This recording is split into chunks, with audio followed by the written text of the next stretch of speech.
Hello friends. Did you know that nearly 80% of those who watch my videos aren't subscribed? If you enjoy the content, I'd truly appreciate it if you hit that subscribe button. It helps a lot. Also, don't forget to leave a like and share your thoughts in the comments. Your interaction not only supports the channel's growth, but also helps these stories reach more people. Thank you all for being here. By the way, where are you watching from? Let me know in the comments.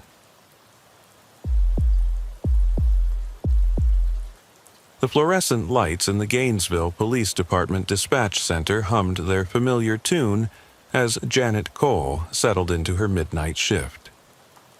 23 years of taking emergency calls had taught her to recognize the different types of fear in a caller's voice. The sharp panic of a car accident, the controlled terror of a home invasion, the confused distress of a medical emergency. But when the phone rang at 12:47 a.m. that frigid January night, she encountered something that would challenge everything she thought she knew about her job and haunt her for years to come. The voice that came through her headset belonged to an elderly woman, clearly terrified and speaking in hushed, urgent tones that suggested she was trying not to be overheard. Eleanor Whitman identified herself as living alone on Archer Road, about 12 miles southwest of downtown Gainesville, in one of the most isolated parts of Alachua County. The area was a patchwork of horse farms, cattle ranches, and old Florida homesteads where houses sat on 20-acre lots, and the nearest neighbor might be half a mile away through pine forests and palmetto scrub. Mrs. Whitman reported a man walking around her property for the past hour and 15 minutes, circling her house with what appeared to be deliberate, methodical intent. Janet could hear the genuine fear in the elderly woman's voice as she described how the figure would disappear for several minutes, only to reappear at a different window, always staying just at the edge of her porch light's reach. The caller's breathing was shallow and rapid, and Janet could detect the slight tremor in her voice that indicated someone trying very hard to maintain control while genuinely terrified. "He knows I'm watching him," Mrs. Whitman whispered into the phone, her voice barely audible over the connection. "Sometimes he stops and looks right at the window where I'm standing, like he can see me through the curtains. But he stays in the shadows where I can't get a good look at his face. He's been doing this for over an hour now, just walking around and around my house, and I know he's planning something terrible." Officer Sarah Martinez was 28 minutes out when she received the dispatch call. Her patrol car cutting through the humid Florida night on Highway 121 toward the rural area where Archer Road intersected with a maze of dirt roads and horse trails. At 34, Martinez had been with the Gainesville Police Department for 9 years, mostly working the overnight shift in the areas where the city boundaries blurred into unincorporated county land. She knew Archer Road well, a desolate stretch of cracked asphalt that wound through cattle pastures, horse farms, and orange groves, where houses sat far back from the road behind electronic gates, and long driveways lined with Spanish moss-draped oak trees. Martinez understood the unique vulnerabilities of rural policing in north-central Florida. Response times were measured in half hours rather than minutes. Backup could be 45 minutes away, and the isolation that attracted people seeking privacy also attracted those who preyed on the vulnerable. She had worked dozens of prowler calls in similar locations, most of which turned out to be wildlife. Teenagers looking for places to party, or transients seeking shelter in abandoned buildings. But something about Mrs. Whitman's call felt different. The specificity of her observations, the controlled fear in her voice, and the methodical nature of the prowler's behavior all suggested something more serious than the usual mischief. As Martinez drove through the darkness, her patrol car's headlights illuminating the narrow country roads lined with palmetto scrub and drainage ditches, she maintained radio contact with Mrs. Whitman through dispatch. The elderly woman's voice grew increasingly agitated as she reported that the prowler had moved to her back door and appeared to be testing the lock, rattling the handle quietly but persistently. Then he had moved to her kitchen window, where she could see his silhouette against the glass as he appeared to be looking inside, studying the layout of her home. "He's not acting like someone who's lost or confused," Mrs. Whitman told dispatch, her voice tight with fear. "He's acting like someone who's been here before, like he knows exactly where everything is. He's avoiding the motion sensor light by my garage, and he stepped over the loose board on my front steps that always creaks. How would he know about that, unless he'd been watching my house for a long time?" The observation sent a chill through Martinez as she pushed her Crown Victoria harder, the engine straining as she navigated the narrow country roads. A prowler who knew the specific details of a property's security measures and structural quirks was conducting surveillance, not random mischief. This suggested a level of planning and preparation that indicated serious criminal intent, possibly a home invasion or worse. The Whitman property sat at the end of a quarter-mile dirt driveway that wound through a grove of ancient oak trees draped in Spanish moss. The driveway was deeply rutted from years of Florida's alternating droughts and torrential rains, and Martinez had to slow to a crawl to avoid damaging her patrol car's suspension. As she approached the house, her headlights illuminated a modest ranch-style home with a wraparound porch, probably built in the 1960s when this part of Florida was still considered frontier territory. The house was dark, except for a single porch light and the blue glow of a television visible through the front window. Martinez parked near the front steps and immediately began scanning the property with her maglite, looking for any sign of the reported intruder. The beam of her flashlight swept across an overgrown garden, a small barn that hadn't housed animals in years, and a well house that appeared to date back to the original construction of the property. She announced her arrival over the radio and approached the front door, her hand instinctively resting on her service weapon. The wooden porch creaked under her boots as she knocked and identified herself as Gainesville Police. After several moments, she heard the sound of multiple locks being disengaged, deadbolts, chain locks, and what sounded like a security bar being removed from the door. The elderly woman who answered was exactly what Martinez had expected from their radio conversations through dispatch. Eleanor Whitman appeared to be in her late 70s, wearing a faded housecoat over flannel pajamas and clutching a cordless phone in one hand and a baseball bat in the other. She was sharp and articulate despite her obvious distress, and Martinez could see the intelligence in her eyes, even as they darted nervously toward the windows and doors. Mrs. Whitman was a retired English teacher who had lived on the property for over 30 years, since her late husband had bought the land with dreams of raising quarter horses and living the rural Florida lifestyle. As she led Martinez through the house, pointing out the windows where she had seen the prowler, Mrs. Whitman's hands trembled slightly, but her voice remained steady and detailed. She had taught high school English for 42 years before retiring, and her training in observation and description served her well as she recounted the evening's events with precision that impressed Martinez. This wasn't an elderly woman imagining threats or misinterpreting normal sounds.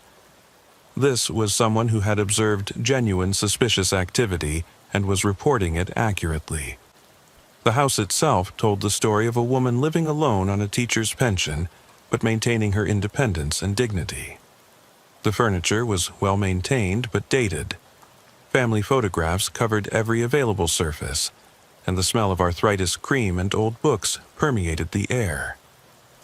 Mrs. Whitman explained that she rarely had visitors anymore since her husband's death 5 years earlier, that her nearest neighbor was Frank Caruso, who lived about 3/4 of a mile down Archer Road, and that she had lived peacefully and safely on the property until tonight. "I've never been afraid here before," Mrs. Whitman told Martinez as they stood in her living room, the elderly woman's voice carrying a note of sadness along with fear. "Harold and I raised our children here, and after he passed, I thought about moving to one of those senior communities in town, but this is my home and I couldn't bear to leave all the memories. Now, I'm wondering if I made a mistake staying here alone." Martinez conducted a thorough search of the grounds, her flashlight beam sweeping across the 5-acre property that was mostly open pasture returning to native vegetation. The old horse barn stood empty except for some rusted farm equipment and hay that had been there for years. The well house was locked and showed no signs of recent disturbance. A small storage shed contained lawn equipment and Christmas decorations, but nothing suggested it had been tampered with. However, the soft sandy soil around the house told a different story.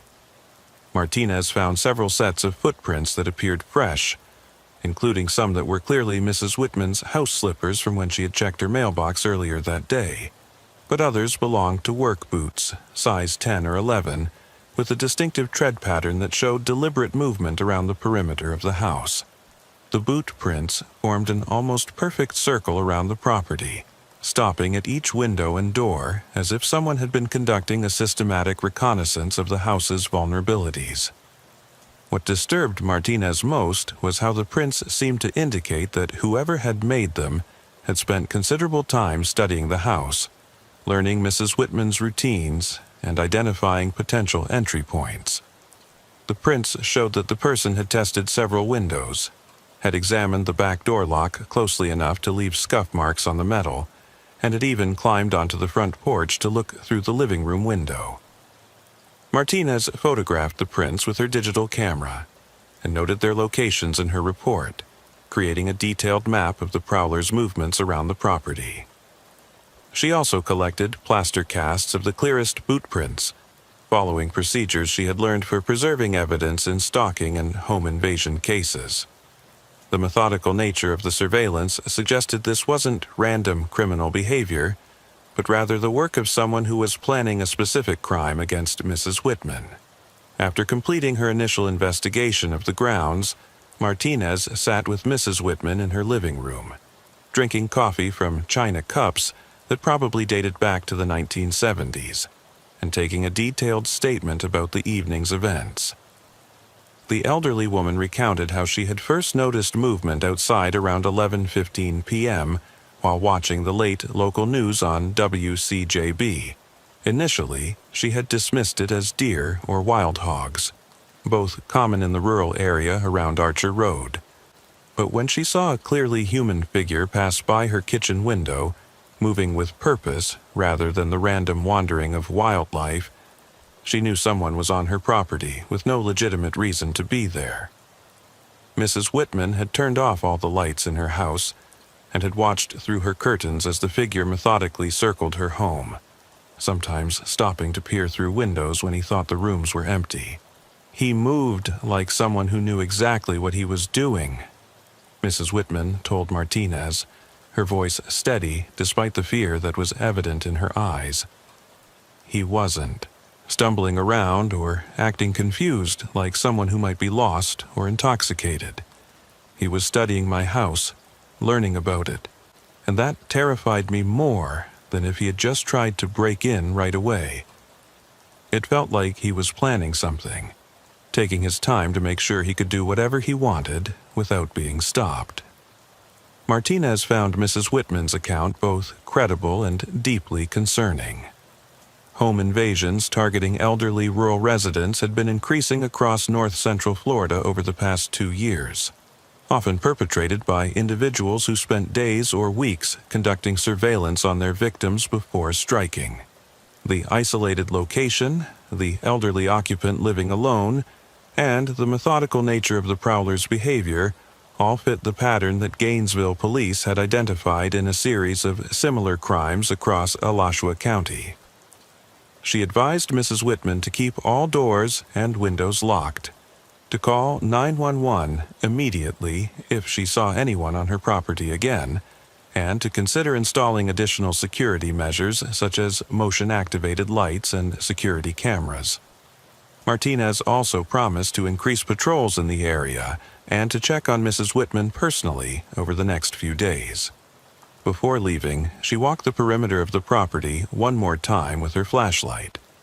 noting that the boot prints led to a spot near the tree line where someone had apparently parked a vehicle, evidenced by tire tracks in the soft ground and crushed vegetation.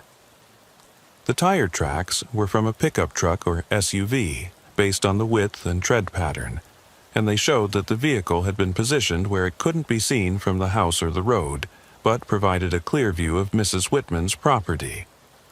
Martinez photographed the tire tracks and measured them, adding this evidence to her growing case file.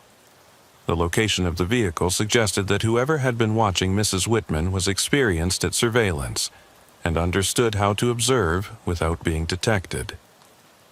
Martinez returned to the police station as the sun was beginning to rise over Gainesville, the morning mist rising from the Paynes Prairie as she drove back into the city. She spent the remainder of her shift writing a detailed report about the incident, including her observations about the methodical nature of the surveillance and her concerns that Mrs. Whitman might be targeted for a future crime. She flagged the case as high priority and requested that it be assigned to the department's detective division for follow-up investigation. The next morning, Martinez returned to the Whitman property during daylight hours to conduct a more thorough investigation. In the bright Florida sunshine, she could see details that had been invisible the night before. The boot prints were even more extensive than she had realized, indicating that the prowler had spent at least 2 hours circling the house, probably over multiple visits. More concerning, she found evidence that he had climbed onto the back porch and had been able to look directly into Mrs. Whitman's bedroom window. Martinez also discovered something that sent a chill down her spine and confirmed her worst fears about the case. Hidden among the palmetto bushes about 50 yards from the house, concealed but positioned with a clear view of Mrs. Whitman's front door, she found a small camping chair and the remnants of several cigarettes. The cigarette butts were a mix of brands, Marlboro Reds, Camel Lights, and generic brands, suggesting either multiple people had been involved in the surveillance, or someone who wasn't particular about what they smoked. The camping chair was lightweight and portable, the type used by hunters or outdoor enthusiasts, and it showed signs of repeated use over several days. The grass around the chair was flattened, and Martinez found additional evidence that someone had been eating meals there: candy bar wrappers, empty soda bottles, and the remains of fast food containers. This wasn't a one-time reconnaissance mission. Someone had been watching Mrs. Whitman's house for extended periods over at least a week, learning her routines and waiting for the right opportunity to strike. Martinez carefully collected all of the evidence, photographing everything in place before bagging and tagging items for forensic analysis. She called for a crime scene technician to process the area and dust the chair and bottles for fingerprints. The discovery of the surveillance post transformed the case from a simple prowler call into a potential stalking and home invasion investigation that required immediate attention from the department's detective division. Detective Raymond Torres took over the case that afternoon and immediately recognized the professional nature of the surveillance activities. Torres was a 20-year veteran of the Gainesville Police Department who had specialized in crimes against the elderly for the past 5 years after his own grandmother had been victimized by a home invasion crew that targeted seniors.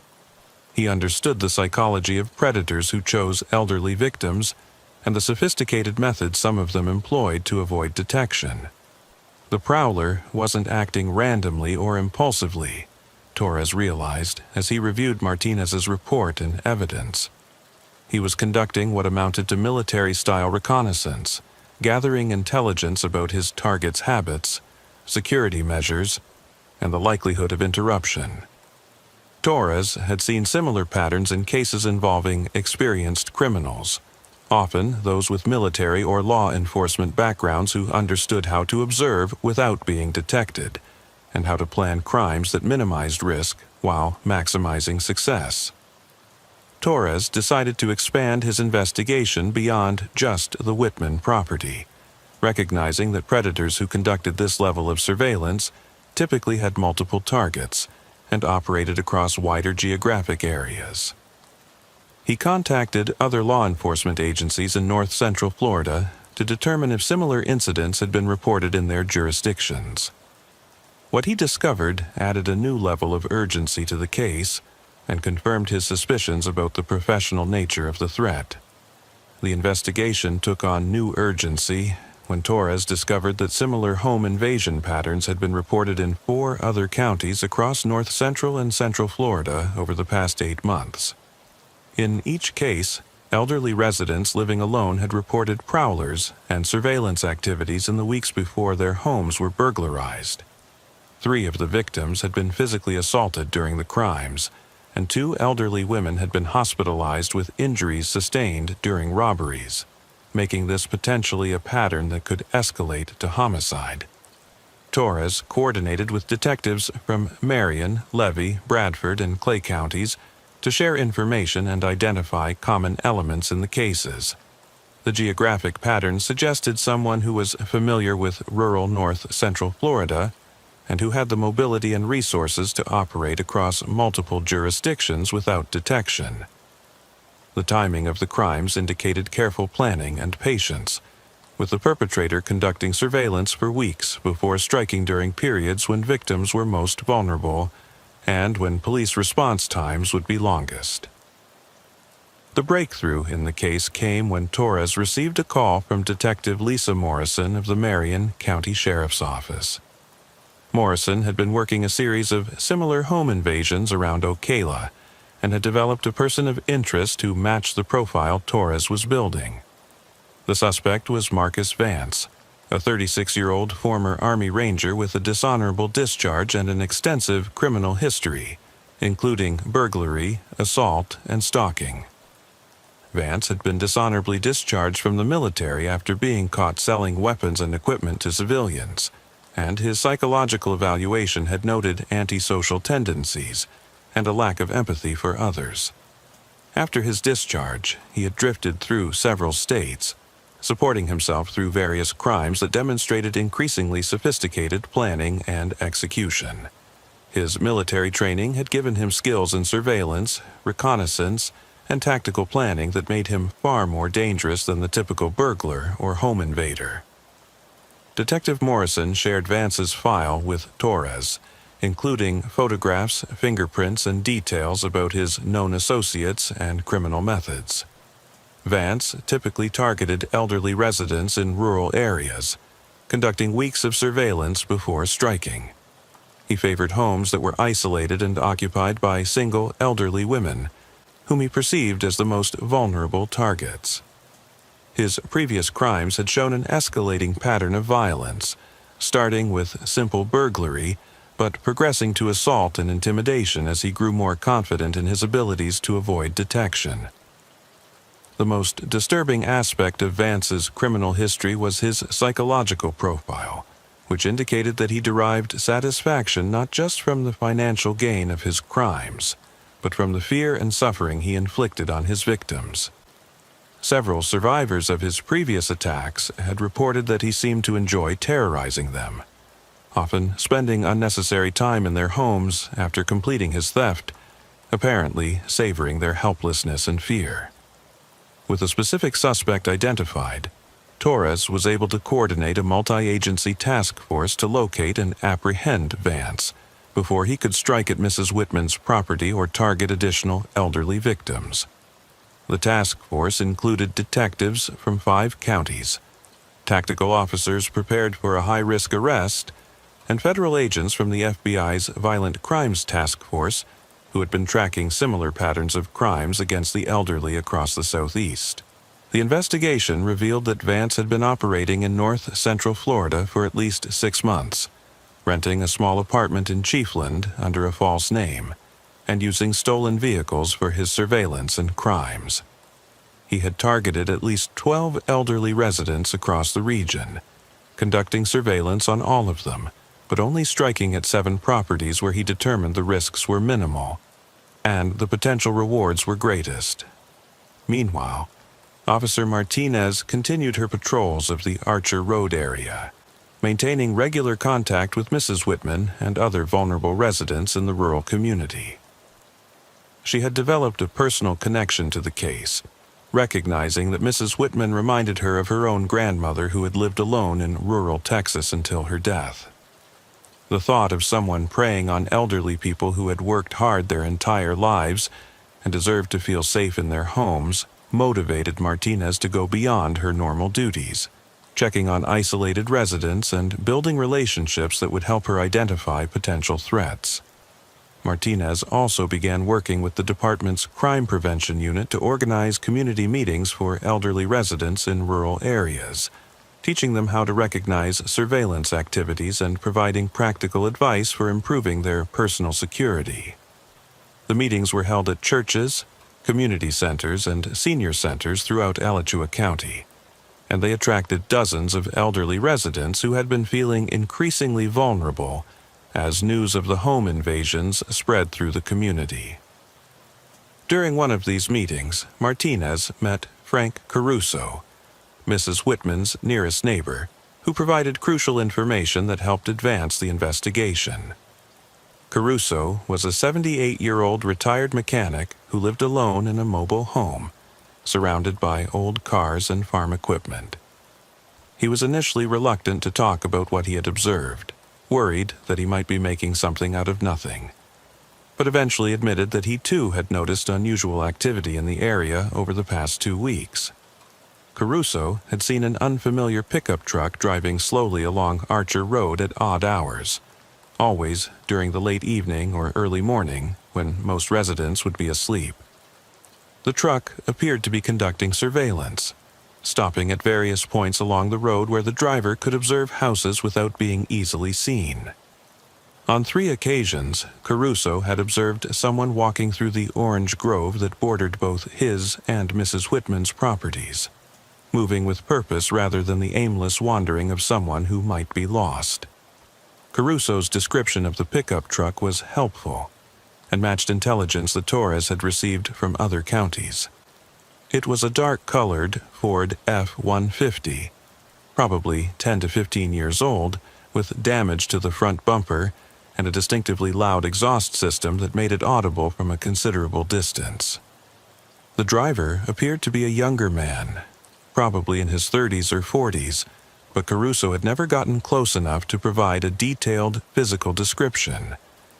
Most importantly, Caruso had written down the truck's license plate number during one of his observations, thinking it might be useful if anything suspicious happened in the neighborhood.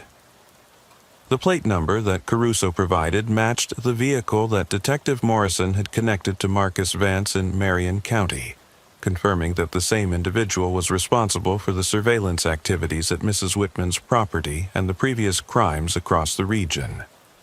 Armed with this new information and the positive identification of Vance as the suspect, Torres was able to convince a judge to issue warrants for Vance's arrest on charges of stalking, criminal trespass, and conspiracy to commit burglary. The task force began coordinating surveillance of Vance's known locations and associates, preparing to arrest him before he could complete his planned attack on Mrs. Whitman or move on to other targets. The investigation took an unexpected turn when surveillance officers observed Vance conducting reconnaissance at 2 additional properties in Alachua County, both occupied by elderly women living alone. The additional targets indicated that Vance was planning multiple crimes in rapid succession, probably intending to complete several burglaries before moving on to a different geographic area, as he had done in previous states. Detective Torres realized that simply arresting Vance when he returned to his apartment might not prevent him from striking at his intended targets, as he might have accomplices or might return to the area even after being released on bond. The decision was made to wait until Vance actually attempted to enter Mrs. Whitman's property, allowing the task force to arrest him in the act of committing the crime and ensuring that the charges would be sufficient to keep him in custody pending trial.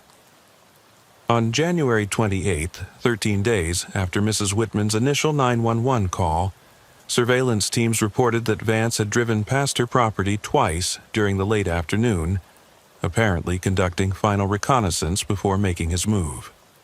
Task force officers positioned themselves in concealed locations around the property, coordinating with Martinez, who would be conducting her regular patrol of the area as a backup plan in case something went wrong with the surveillance operation. Martinez was driving her regular patrol route on Archer Road when she noticed fresh tire tracks in the sand near the entrance to Mrs. Whitman's driveway. The tracks appeared to have been made within the past few hours and matched the tread pattern she had photographed at the original crime scene. Her heart rate increased as she realized that Vance had returned to complete the crime he had been planning for weeks. Martinez immediately called for backup and proceeded cautiously toward the Whitman house, her adrenaline rising as she realized that the confrontation she had been anticipating was finally about to occur. She coordinated with the task force surveillance teams, who confirmed that Vance's pickup truck was parked in the orange grove about a quarter-mile from the house, concealed but positioned for a quick escape if necessary. As Martinez approached the property, she could see Mrs. Whitman's house in the distance, the porch light creating a small island of illumination in the darkness of the rural Florida night. Through her night vision scope, she could also see a figure moving near the house, and task force spotters confirmed that someone was attempting to force entry through Mrs. Whitman's back door using tools that appeared to be professional locksmith equipment.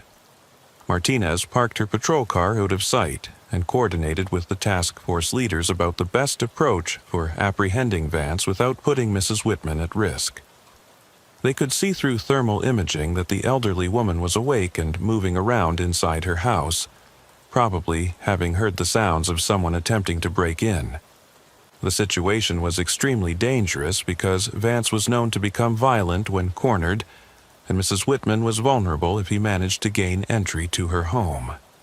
The task force commander decided to move immediately before Vance could complete his break-in attempt. Officers approached the house from multiple directions, using the natural cover provided by the oak trees and outbuildings to get close without being detected. Martinez was assigned to approach from the front of the house while tactical officers moved to surround the back door where Vance was working. As Martinez got closer to the house, she could see Vance more clearly through her night vision equipment.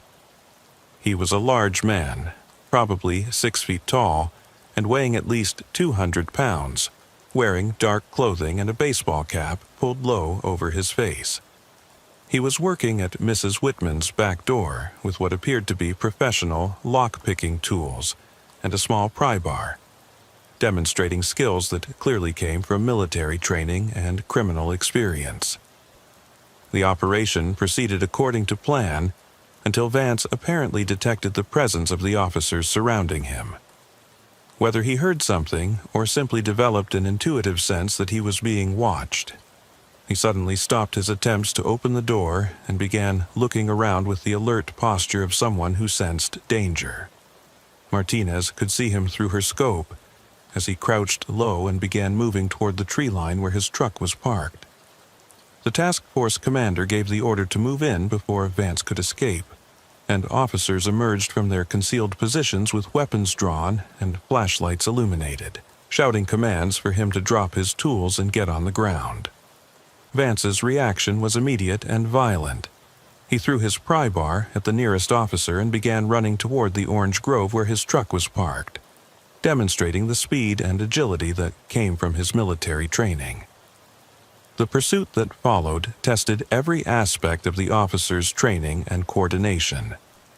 Vance was younger and in better physical condition than most of the task force members, and he knew the terrain from his weeks of surveillance activities. He ran through the grove with surprising speed, jumping over irrigation ditches and dodging between trees in a clear attempt to reach his vehicle and escape before the officers could surround him. Martinez joined the pursuit, following Vance through the orange grove while maintaining radio contact with other team members and calling out his location as he moved through the darkness. The thermal imaging equipment allowed the task force to track his movements even when he was concealed by vegetation, and they were able to coordinate their approach to cut off his escape routes. Vance reached his truck and was attempting to start the engine when tactical officers caught up to him. He had apparently hidden the keys somewhere in the vehicle and was fumbling to locate them, his hands shaking from adrenaline and exertion. Rather than surrender, Vance attempted to use his truck as a weapon, gunning the engine and trying to ram the officers who were approaching his position. Martinez took cover behind a large orange tree as Vance's truck careened through the grove, its headlights sweeping wildly as he tried to escape while simultaneously attempting to run down the officers pursuing him. The truck eventually crashed into a drainage ditch, the impact disabling the vehicle and apparently stunning Vance temporarily. Officers approached the crashed truck with weapons drawn, ordering Vance to exit with his hands visible. He complied slowly, blood running from a cut on his forehead where he had struck the steering wheel during the crash. Martinez assisted in handcuffing him while other officers secured the scene and called for an ambulance to treat his injuries. Detective Torres arrived at the scene just as EMTs were treating Vance's injuries and preparing to transport him to the hospital. A search of his truck revealed what Torres described as a mobile crime laboratory designed specifically for home invasions. The vehicle contained professional lock-picking tools, glass cutters, zip ties, duct tape, pepper spray, a stun gun, and various other items that demonstrated Vance's criminal sophistication and his intent to use violence if necessary during his crimes. Most disturbing was a detailed notebook that Vance had been keeping, containing surveillance information on Mrs. Whitman and 7 other elderly residents across north-central Florida. The notebook included their daily routines, security measures, assessments of their physical ability to resist an attack, and detailed floor plans of their homes that indicated Vance had been inside the properties at some point to conduct reconnaissance. The notebook also contained something that chilled every investigator who read it: psychological profiles of each victim that included assessments of their likely reactions to being threatened and their potential value as sources of information about other elderly residents in their communities. Vance had been treating his crime spree like a military campaign, gathering intelligence and planning his operations with the same methodical approach he had learned during his military service. Mrs. Whitman was treated for shock and anxiety, but was otherwise unharmed.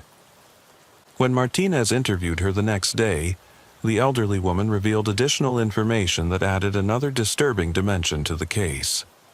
She had been receiving hang-up phone calls for the past 3 weeks, always in the evening when she would normally be watching television. She had dismissed them as wrong numbers or telemarketing calls, but now realized they were probably Vance testing to confirm when she was home and awake. Mrs. Whitman also revealed that she had noticed her mail being disturbed and rearranged in her mailbox, and that several utility bills and personal documents had gone missing over the past month. She had attributed these incidents to problems with the Postal Service, but investigators now realized that Vance had been stealing her mail to gather personal information that would help him plan his crime and identify valuable items in her home. The investigation into Vance's activities revealed the full scope of his criminal enterprise and the danger that rural elderly residents faced from predators who specifically targeted them because of their isolation and vulnerability. Over the past 8 months, Vance had conducted surveillance on at least 22 elderly residents across 5 counties, selecting his victims based on their apparent wealth, physical vulnerability, and the remoteness of their properties. Vance had actually burglarized 9 homes during this period, using his military training and criminal skills to enter silently and escape without immediate detection. In several cases, the victims hadn't realized they had been burglarized until days later, as Vance carefully selected items that wouldn't be immediately missed. His psychological profile indicated that he derived satisfaction not only from the financial gain, but also from knowing that he could enter his victims' homes without being detected, violating their sense of safety and security. The investigation also revealed that Vance had been planning to escalate his criminal activities beyond simple burglary. Documents found in his apartment indicated that he had been researching techniques for kidnapping and interrogation, apparently planning to hold victims captive while forcing them to reveal the locations of hidden valuables and provide information about other potential targets in their communities. Vance eventually pleaded guilty to multiple charges, including attempted burglary, stalking, criminal trespass, assault on law enforcement officers, and conspiracy to commit kidnapping. During his sentencing hearing, he showed no remorse for his actions, telling the judge that elderly people living alone in rural areas were legitimate military targets, who should have taken better precautions to protect themselves. The judge sentenced him to 35 years in state prison without the possibility of parole, citing his lack of remorse and the sophisticated nature of his criminal enterprise. The case had a profound and lasting impact on the rural law enforcement community throughout north-central Florida. Police departments implemented new protocols for investigating prowler calls involving elderly residents, recognizing that such reports often indicated sophisticated predatory behavior rather than random mischief or teenage pranks. Training programs were developed to help officers recognize the signs of systematic surveillance and to coordinate more effectively with other agencies when patterns suggested multi-jurisdictional criminal activity. Community watch programs were expanded to include regular check-ins with isolated elderly residents, and public education campaigns were launched to help seniors recognize the warning signs of surveillance activities. The Gainesville Police Department worked with local media to publicize safety tips without creating unnecessary fear, emphasizing practical measures that elderly residents could take to improve their security while maintaining their independence. For Officer Martinez, the case represented both a professional triumph and a personal awakening to the unique vulnerabilities faced by elderly residents in rural communities. She transferred to the detective division and specialized in crimes against the elderly, eventually becoming recognized as one of the region's leading experts on predators who target seniors. She developed training programs for other law enforcement agencies and frequently spoke at community meetings about elderly safety and crime prevention. Martinez maintained a relationship with Mrs. Whitman after the case was resolved, checking on her regularly and helping her install additional security measures that allowed her to continue living independently on her beloved property. The elderly woman often expressed gratitude for Martinez's dedication and professionalism, crediting the officer with saving her life and allowing her to maintain her independence in the home she loved. Mrs. Whitman lived for 4 more years after the incident, passing away peacefully in her sleep at age 81. In her will, she left a letter thanking Officer Martinez for her courage and dedication, expressing her hope that other elderly people would never experience the terror of knowing someone was watching them and planning to hurt them. The letter also included a donation to the Gainesville Police Department's crime prevention programs, demonstrating Mrs. Whitman's commitment to helping protect other vulnerable community members. The letter now hangs in Martinez's office, serving as a daily reminder of why the work of law enforcement matters and the difference that one dedicated officer can make in protecting the most vulnerable members of the community. Martinez often refers to the Whitman case when training new officers, emphasizing the importance of taking every call seriously and conducting thorough investigations, even when initial evidence seems limited.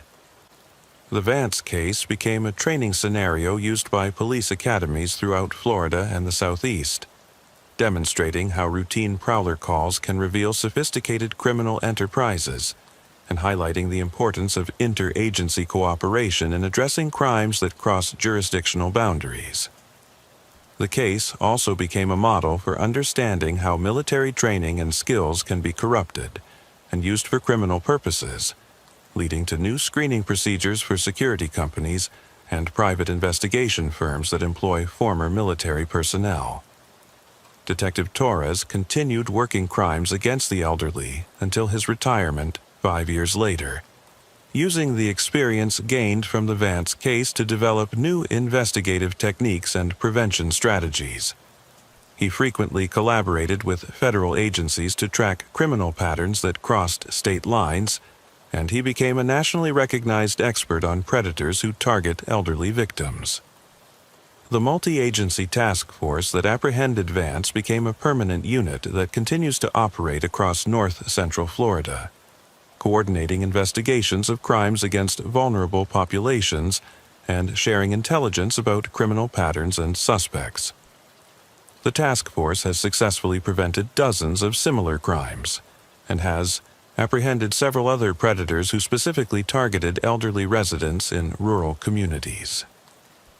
Today, Archer Road remains a quiet stretch of rural Florida highway, but the residents who live there remember the winter when a predator stalked their community and the officers who stopped him before he could complete his planned crimes.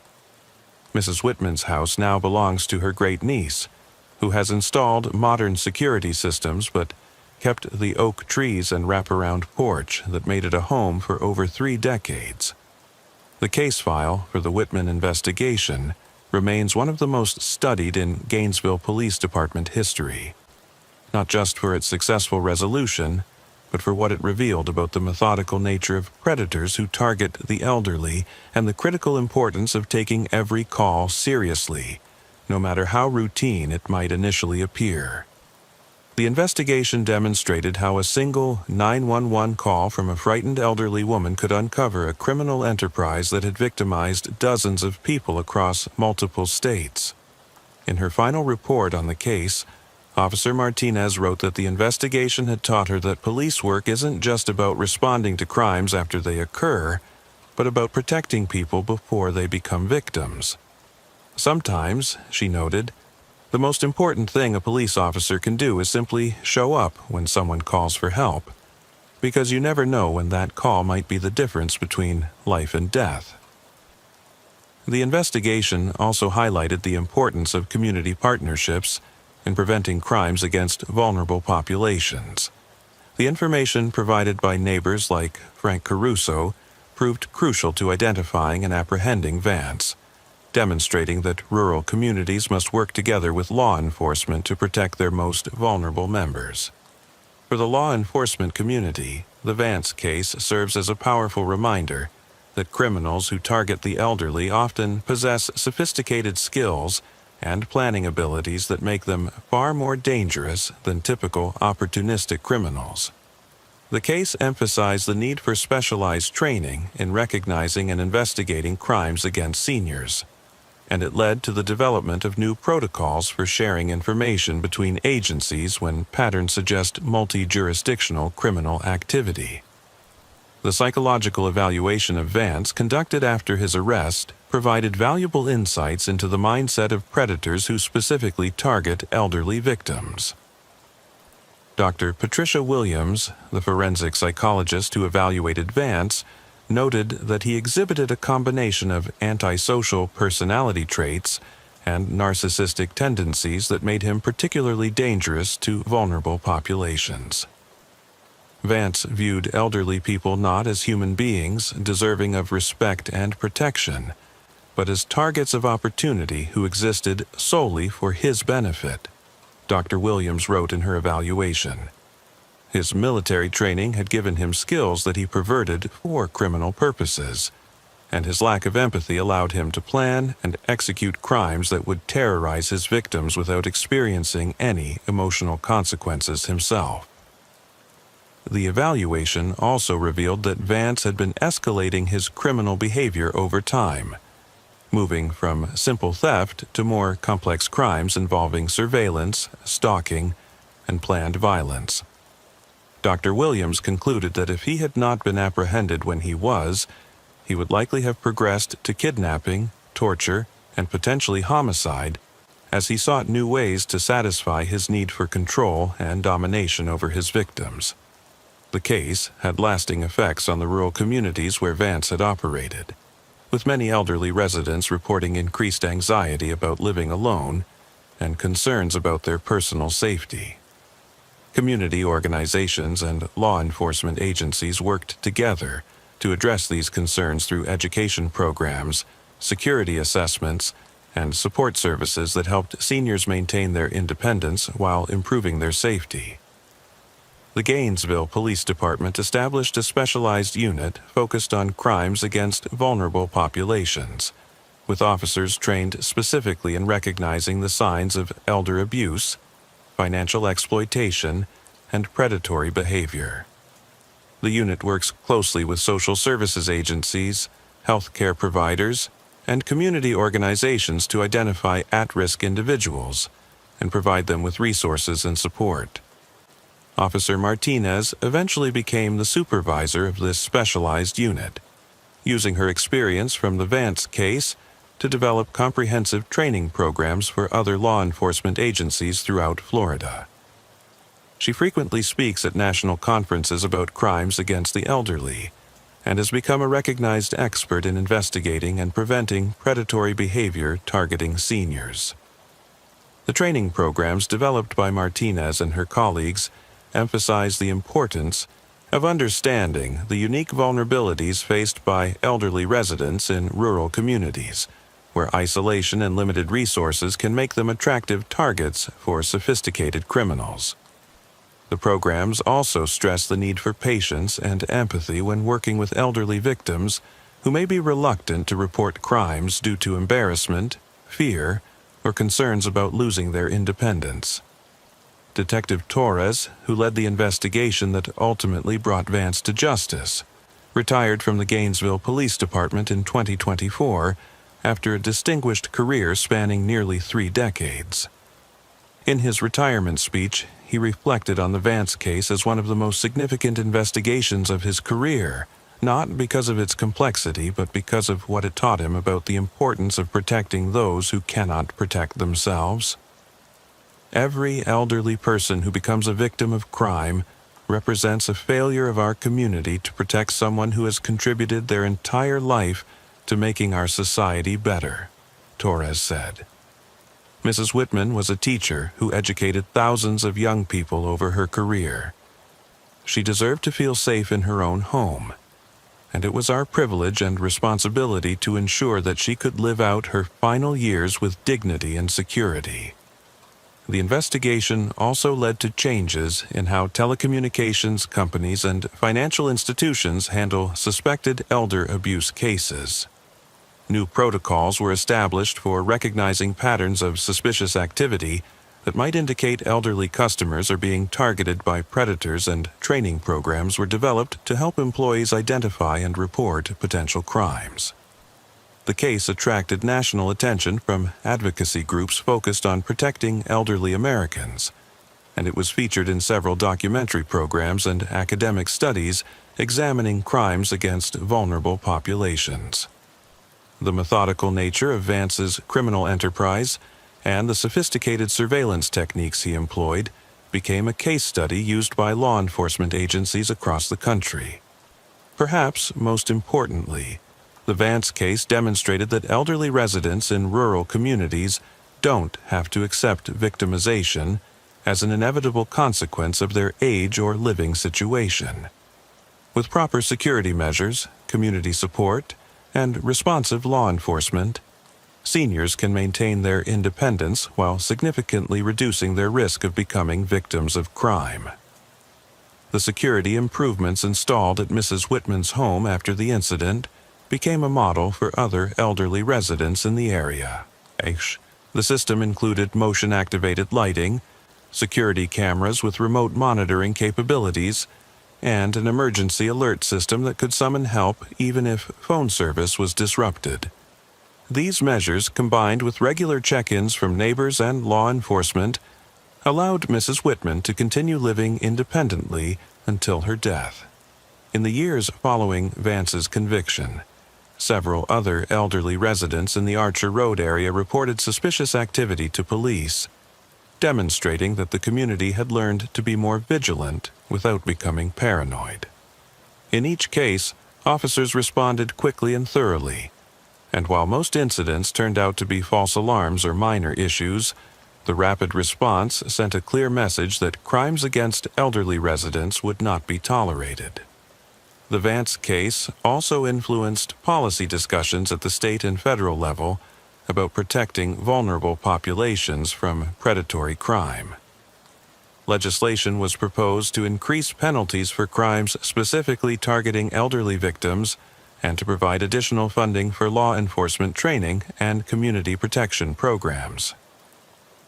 For Mrs. Whitman's family, the successful resolution of the case provided closure and peace of mind during her final years. Her great-niece, who inherited the property, often speaks about how grateful the family was for the dedication and professionalism of the officers who protected Mrs. Whitman and brought her attacker to justice. Aunt Eleanor was able to live her final years without fear, knowing that someone cared enough to take her seriously when she called for help, the great-niece said during a community meeting honoring the officers involved in the case.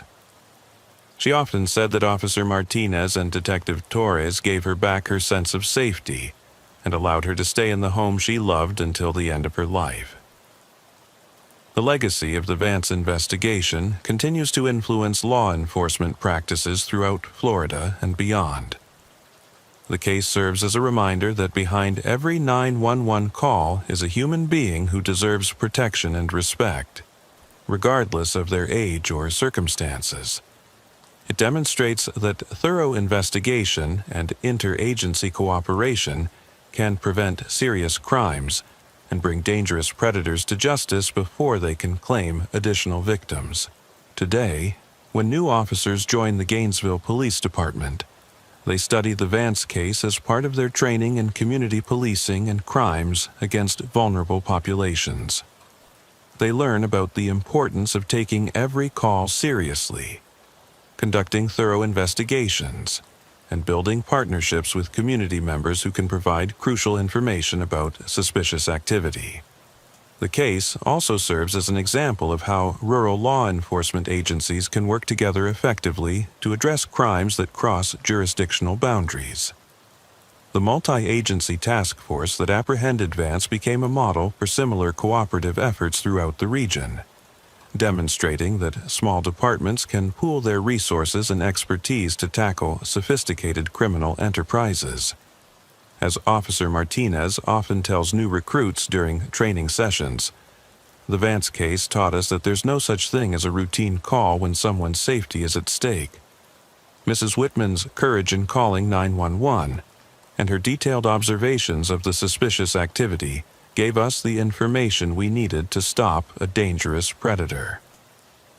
But if we hadn't taken her seriously and conducted a thorough investigation, he would have completed his crime and moved on to other victims.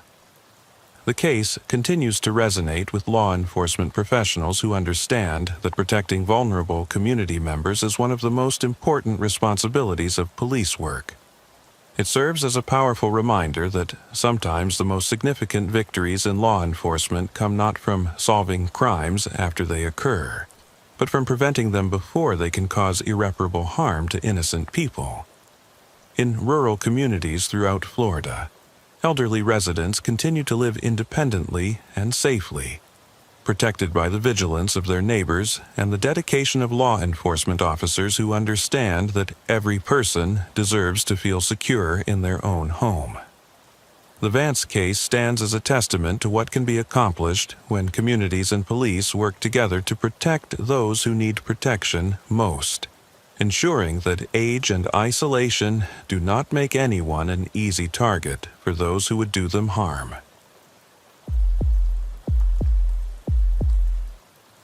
The summer heat was unusually oppressive for Portland as Detective Michael Chen pulled into the parking lot of Riverside Gardens Apartments, a sprawling complex in southeast Portland that housed over 400 residents in what had once been considered affordable housing. The concrete buildings, constructed in the 1970s during an urban renewal project, showed their age in the cracked sidewalks, faded paint, and outdated security systems that barely functioned in the best of circumstances. But today, Detective Chen wasn't here about the building's deteriorating infrastructure, or the usual complaints about noise and petty theft that characterized most apartment complex investigations. He was here because people were disappearing. The call had come in at 2:17 p.m. from the apartment complex's property manager, Rebecca Lawson, a 43-year-old former social worker who had taken the job 3 years earlier, hoping to make a difference in the lives of low-income residents. Her voice on the 911 call had carried a note of barely controlled panic, as she explained that 5 tenants had seemingly vanished over the past 10 days, leaving behind all their possessions, unpaid rent, and no forwarding addresses. "This isn't normal," Lawson had told the dispatcher, her voice echoing through the Portland Police Bureau's Central Dispatch Center. "These aren't people who just pack up and leave without notice. Mrs. Rodriguez in 4B has lived here for 8 years and never missed a rent payment. Mr. Jackson in 2A is disabled and receives all his mail here. They didn't just decide to move without telling anyone. Something's wrong here, and I need someone to take this seriously." Detective Chen had been assigned the case because of his experience with missing persons investigations, particularly those involving vulnerable populations who might not receive adequate attention from overworked patrol officers. At 37, Chen had spent 12 years with the Portland Police Bureau, the last 5 specializing in cases involving homeless individuals, mentally ill persons, and others who often fell through the cracks of the social safety net. As he walked across the parking lot toward the main office, Chen could feel the weight of the complex's problems pressing down on him like the oppressive heat. Riverside Gardens had been built with good intentions during Portland's urban renewal efforts of the 1970s, designed to provide affordable housing for working families and seniors. But decades of deferred maintenance, inadequate funding, and the changing demographics of poverty had transformed it into something closer to a warehouse for society's most vulnerable members. The complex consisted of 4 three-story buildings, arranged around a central courtyard that had once featured a playground and community garden, but now contained little more than cracked concrete and overgrown weeds. Each building housed approximately 100 units, ranging from studio apartments for single residents to 3-bedroom units for families. The tenant population was a mix of elderly residents on fixed incomes, disabled individuals receiving government assistance, working poor families struggling to afford Portland's rising housing costs, and recent immigrants still navigating the American social services system. Rebecca Lawson met Chen at the main office, a cramped space in the ground floor of Building A that served as both her workspace and the unofficial community center for residents who needed help navigating bureaucracy or resolving conflicts with neighbors. Lawson was a compact woman with graying hair pulled back in a practical ponytail, wearing jeans and a Portland State University t-shirt that had seen better days. Her desk was covered with tenant files, maintenance requests, and social services pamphlets, reflecting her dual role as property manager and informal social worker for the complex's residents. "Thank you for coming," Lawson said as she shook Chen's hand, her grip firm despite the obvious stress she was experiencing. "I've been managing this property for 3 years, and I've never seen anything like this. People here don't just disappear. Most of our residents have been here for years, and even when they do move, they give notice and arrange for their mail to be forwarded. This is completely different." Chen settled into a folding chair across from Lawson's desk and opened his notebook, preparing to document what might become one of the most unusual missing persons cases of his career. "Tell me about the 5 residents who have disappeared. When did you first notice they were missing?" Lawson pulled out a manila folder containing tenant information and began reading from her notes. "The first one I noticed was Mrs. Elena Rodriguez in apartment 4B. She's 72 years old, a retired housekeeper who moved here 8 years ago after her husband died. She's never missed a rent payment, never caused any problems, and she picks up her mail every single day at exactly 10 a.m. When she didn't pick up her mail for 3 days straight, I went to check on her." Chen made notes as Lawson continued, recognizing the type of tenant she was describing. Elderly, routine-oriented, the kind of person whose absence would be noticed quickly by anyone paying attention. What did you find when you checked on her? Her apartment was completely normal, Lawson replied, consulting her notes. All her furniture was there. Her clothes were still in the closet. There was food in the refrigerator that was starting to spoil. Her purse was sitting on the kitchen table with her wallet, credit cards, and over $200 in cash. The door was locked from the outside, and there was no sign of any struggle or forced entry. Chen raised an eyebrow at this detail. People didn't typically abandon cash and credit cards when they left voluntarily, and the locked door suggested that Mrs. Rodriguez had either left on her own or had been removed by someone with access to her keys. Did she have any family or friends who might know where she went? That's what makes this so strange, Lawson said, shaking her head. Mrs. Rodriguez was very social. She participated in our senior activities program, helped organize potluck dinners, and knew most of the other elderly residents in the complex. If she was planning to move or visit family, she would have told someone. She's the type of person who announces when she's going to the grocery store.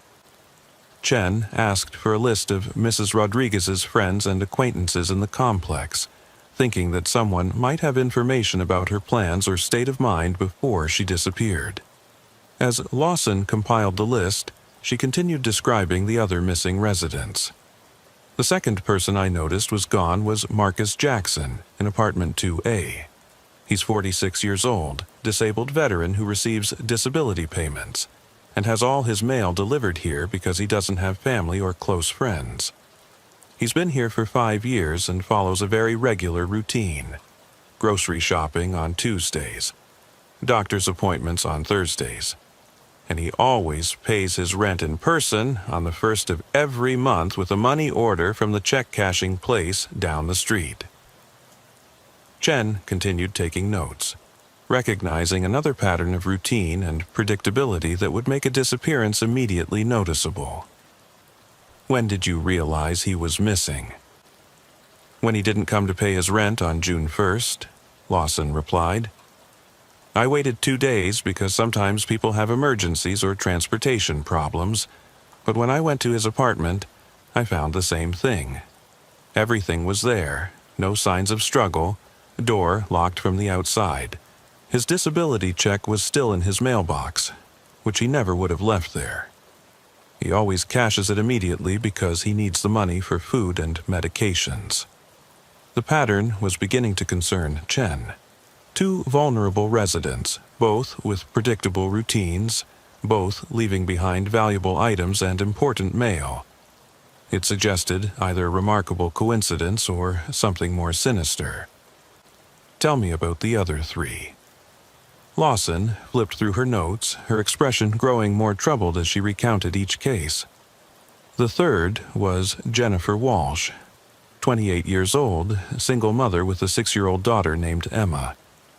Jennifer works 2 jobs, housekeeping at a downtown hotel during the day and stocking shelves at a grocery store 3 nights a week.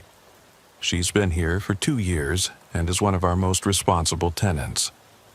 Chen's concern deepened at the mention of a child. What about the daughter? Is she missing too? That's what's so terrifying, Lawson said, her voice dropping to nearly a whisper. Emma was staying with her grandmother for the week because Jennifer was working extra shifts to save money for school clothes. When the grandmother tried to return Emma on Sunday, there was no answer at the apartment. We found the same thing. Everything left behind, including Emma's toys and clothes, but no sign of Jennifer. Chen felt a chill despite the warm afternoon air. A mother would never voluntarily abandon her child's belongings, especially toys and clothes that would be expensive to replace on a housekeeper's salary. This was beginning to look less like missing persons and more like something much more serious. The 4th person was David Kim, a 24-year-old college student at Portland State University. He's been here for 18 months, very quiet, studies most of the time, and works part-time at the campus library. His rent is paid by his parents in South Korea, and he video calls them every Sunday without fail. When his parents couldn't reach him for 2 weeks, they called the complex and asked me to check on him. Chen noted the international connection, which would complicate the investigation if Kim had left the country voluntarily. But the pattern of abandoned belongings and sudden disappearance without notice was consistent with the other cases. Same situation with his apartment? Identical, Lawson confirmed. Everything there, including his laptop computer and expensive camera equipment that his parents had sent him. His passport was still in his desk drawer, so he didn't leave the country. And his parents were frantic. They said David had never gone more than 3 days without calling them since he moved to the United States. Chen was becoming increasingly convinced that these weren't voluntary disappearances. 5 people from different backgrounds and age groups, all following predictable routines, all vanishing without taking important possessions or making arrangements for their responsibilities. Who was the 5th person? Angela Morrison, 79 years old, retired nurse who moved here 6 months ago after her apartment building in North Portland was sold and converted to condominiums. She's been struggling with the transition, new neighborhood, doesn't know many people yet, dealing with some depression since losing her longtime home. But she's been making an effort to get involved in community activities. This case differed from the others in that Morrison was relatively new to the complex and might have fewer people to notice her absence quickly. How did you realize she was missing? She had signed up to help with our monthly community dinner, which was last Saturday. When she didn't show up and didn't answer her door, I used my master key to check on her. Same thing. Apartment looked completely normal, all her possessions there. No note, no indication of where she might have gone. Chen closed his notebook and looked around the office, trying to process the information he had just received. 5 residents, ranging in age from 24 to 79, from diverse backgrounds and life circumstances, all disappearing over a 10-day period without taking personal belongings or making arrangements for their obligations. The pattern was unprecedented in his experience and suggested something far more serious than a series of unrelated missing persons cases. Ms. Lawson, I need to see all 5 apartments and interview other residents who might have seen or heard anything unusual. This is clearly not a coincidence, and we need to treat this as a potential criminal investigation from this point forward. Lawson led Chen through the complex toward Building B, where Mrs. Rodriguez's apartment was located. As they walked, she provided additional context about the complex's security measures and recent changes that might be relevant to the investigation. We don't have security cameras in the buildings or parking lots, Lawson explained. Anticipating one of Chen's questions, the property management company has been promising to install them for years, but they keep saying the budget doesn't allow for it. We have key card access to the main entrances of each building, but the system is old and unreliable. Sometimes the cards don't work, and people prop the doors open for convenience. Chen noted the security vulnerabilities, which would make it easier for someone to enter the buildings without being detected or recorded. What about visitors? Do you have any system for tracking who comes and goes? Not really, Lawson admitted. Residents are supposed to sign in guests at the office, but most people don't bother unless they're having a party or something that might disturb neighbors. We get a lot of social workers, healthcare providers, food delivery people, maintenance workers. It would be impossible to track everyone who enters the complex on any given day. They entered Building B through a side door that required a key card, but Chen noticed that the magnetic lock was damaged and the door could be easily pushed open without a card. The hallway inside was dimly lit and showed signs of deferred maintenance, worn carpeting, peeling paint, and several burned-out light bulbs that hadn't been replaced. Mrs. Rodriguez's apartment was on the 4th floor, and Chen noted that the elevator was out of order, requiring them to climb stairs that were poorly lit and would provide concealment for anyone who wanted to move through the building undetected. The building's layout was typical of 1970s public housing: long corridors with apartments on both sides, few windows, and limited sight lines that would make it difficult for residents to observe suspicious activity. Apartment 4B was at the end of the corridor, and Lawson used her master key to open the door. Chen was immediately struck by how normal everything appeared. The small one-bedroom apartment was clean and well organized, with family photographs covering the walls and furniture that was old but well maintained. Mrs. Rodriguez's bed was made, her dishes were washed and put away, and her medications were lined up on the kitchen counter in a weekly pill organizer. "Has anything been disturbed since you discovered she was missing?" Chen asked as he examined the apartment. "I haven't touched anything except to check the refrigerator and throw away the spoiled food," Lawson replied. "Everything else is exactly as I found it." Chen methodically searched the apartment, looking for any clues about Mrs. Rodriguez's disappearance. Her purse was indeed on the kitchen table, containing $237 in cash, credit cards, identification, and a small address book with phone numbers for family members and friends. Her television was still programmed to her favorite Spanish-language channel, and there was a library book on the coffee table that was due to be returned the day after she disappeared. Most telling was the absence of any indication that Mrs. Rodriguez had been planning to leave.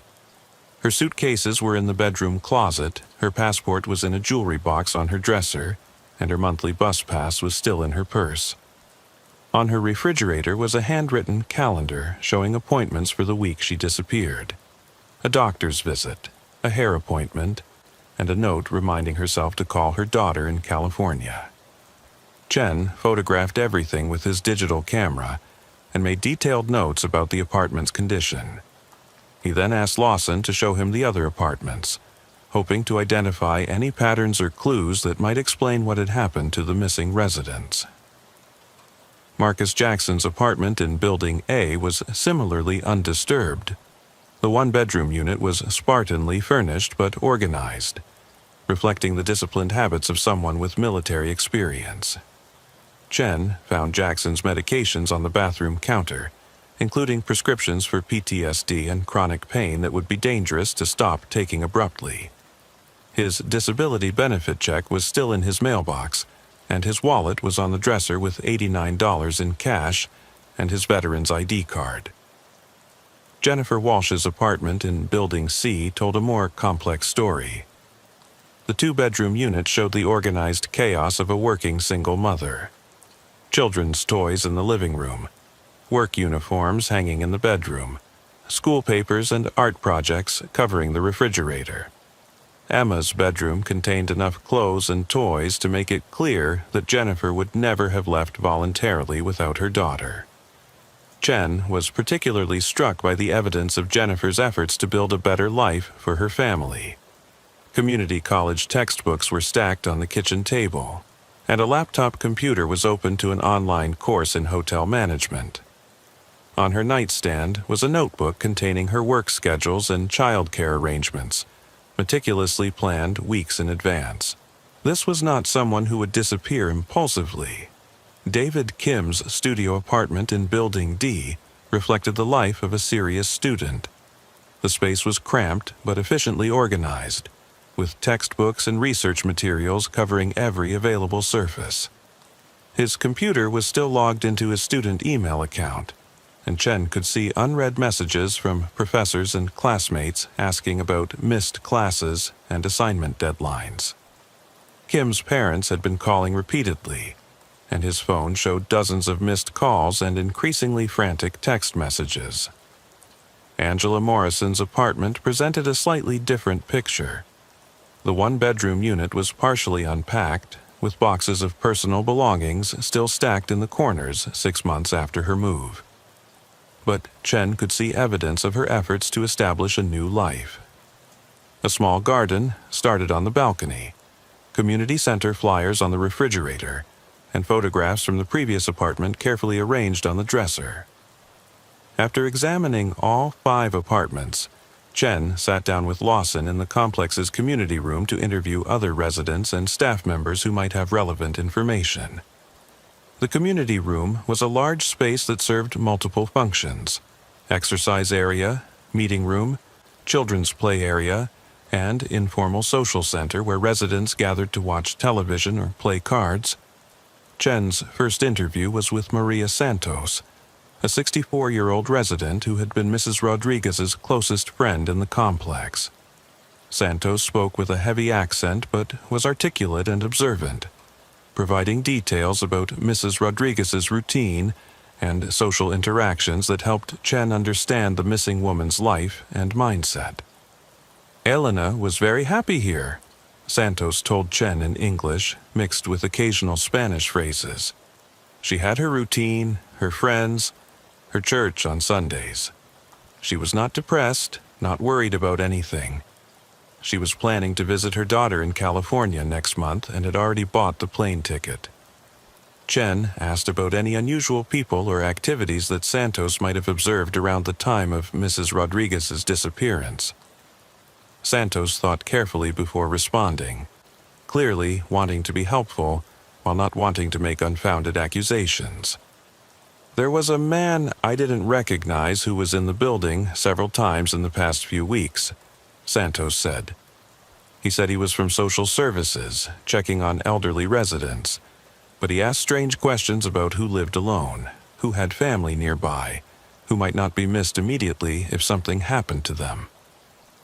This was the first concrete lead Chen had received, and he pressed Santos for more details about the man's appearance and behavior. She described him as white, probably in his 30s, wearing business casual clothing and carrying a clipboard and official-looking identification. He had visited several apartments in Building B, claiming to be conducting wellness checks on elderly residents. "What made his questions seem strange?" Chen asked. "He wasn't asking about health problems or whether people needed help with shopping or medications," Santos explained. "He was asking about family contacts, whether people had visitors regularly, whether they were involved in community activities where they would be missed. It felt like he was cataloging us, not trying to help us." Chen felt his investigative instincts sharpening as Santos provided more details about the man's behavior. She had observed him watching the building's entrance and exits, noting what time residents came and went, and asking maintenance workers about which apartments were occupied by single residents with no regular visitors. "Did you see him around the times when any of the other residents disappeared?" "I think so," Santos said, her expression growing more concerned as she made the connection. "I saw him talking to Mr. Jackson in the lobby about a week before Mr. Jackson disappeared, and I'm pretty sure I saw him near Building C around the time when Jennifer stopped coming to pick up her mail." Chen asked Santos to work with a police sketch artist to create a composite drawing of the suspicious man, and he made a note to interview maintenance workers and other staff members who might have interacted with him. He also requested that Lawson provide him with security card access logs for the past month, hoping to identify any patterns in building access that might be relevant to the investigation. His next interview was with Robert Chen, no relation, a maintenance worker who had been employed at the complex for 7 years and knew most of the residents by sight. Robert was a quiet man in his 50s who took pride in his work and paid attention to the daily rhythms of life in the complex. "I noticed that guy Maria was talking about," Robert told Detective Chen. "He said he was from the county health department doing follow-up visits for elderly residents who had been in the hospital recently. But something about him didn't seem right." Chen asked Robert to elaborate on his suspicions about the man's legitimacy. "Real social workers and health department people usually coordinate with the office before they start visiting residents," Robert explained. "They don't just show up and start knocking on doors, and they usually have better identification than just a laminated card that could have been made anywhere." Robert also provided information about the complex's security vulnerabilities that Chen was beginning to realize made it an ideal hunting ground for someone preying on vulnerable residents. The key card system was frequently malfunctioning. Residents often propped doors open for convenience, and the lack of security cameras meant that someone could move through the buildings largely undetected. The biggest problem is that we get so many legitimate visitors. Social workers, healthcare providers, food delivery, maintenance contractors, that residents are used to seeing unfamiliar people in the hallways, Robert said. Someone who looked official and acted like they belonged could probably access any apartment in the complex without raising suspicions. Chen's investigation was interrupted by a call from the Portland Police Bureau's Missing Persons Unit supervisor, Lieutenant Sarah Williams, who had been monitoring the case and was concerned about its unusual nature. Williams had reviewed Chen's initial reports and wanted to discuss escalating the investigation to involve additional resources and specialized units. 5 missing persons from the same location in 10 days is unprecedented, Williams told Chen over the phone. I'm assigning 2 additional detectives to work with you, and I want you to coordinate with our human trafficking unit and the FBI's Violent Crimes Task Force. This pattern suggests organized criminal activity, possibly human trafficking or serial predation. The mention of human trafficking sent a chill through Chen as he considered the vulnerability of the missing residents.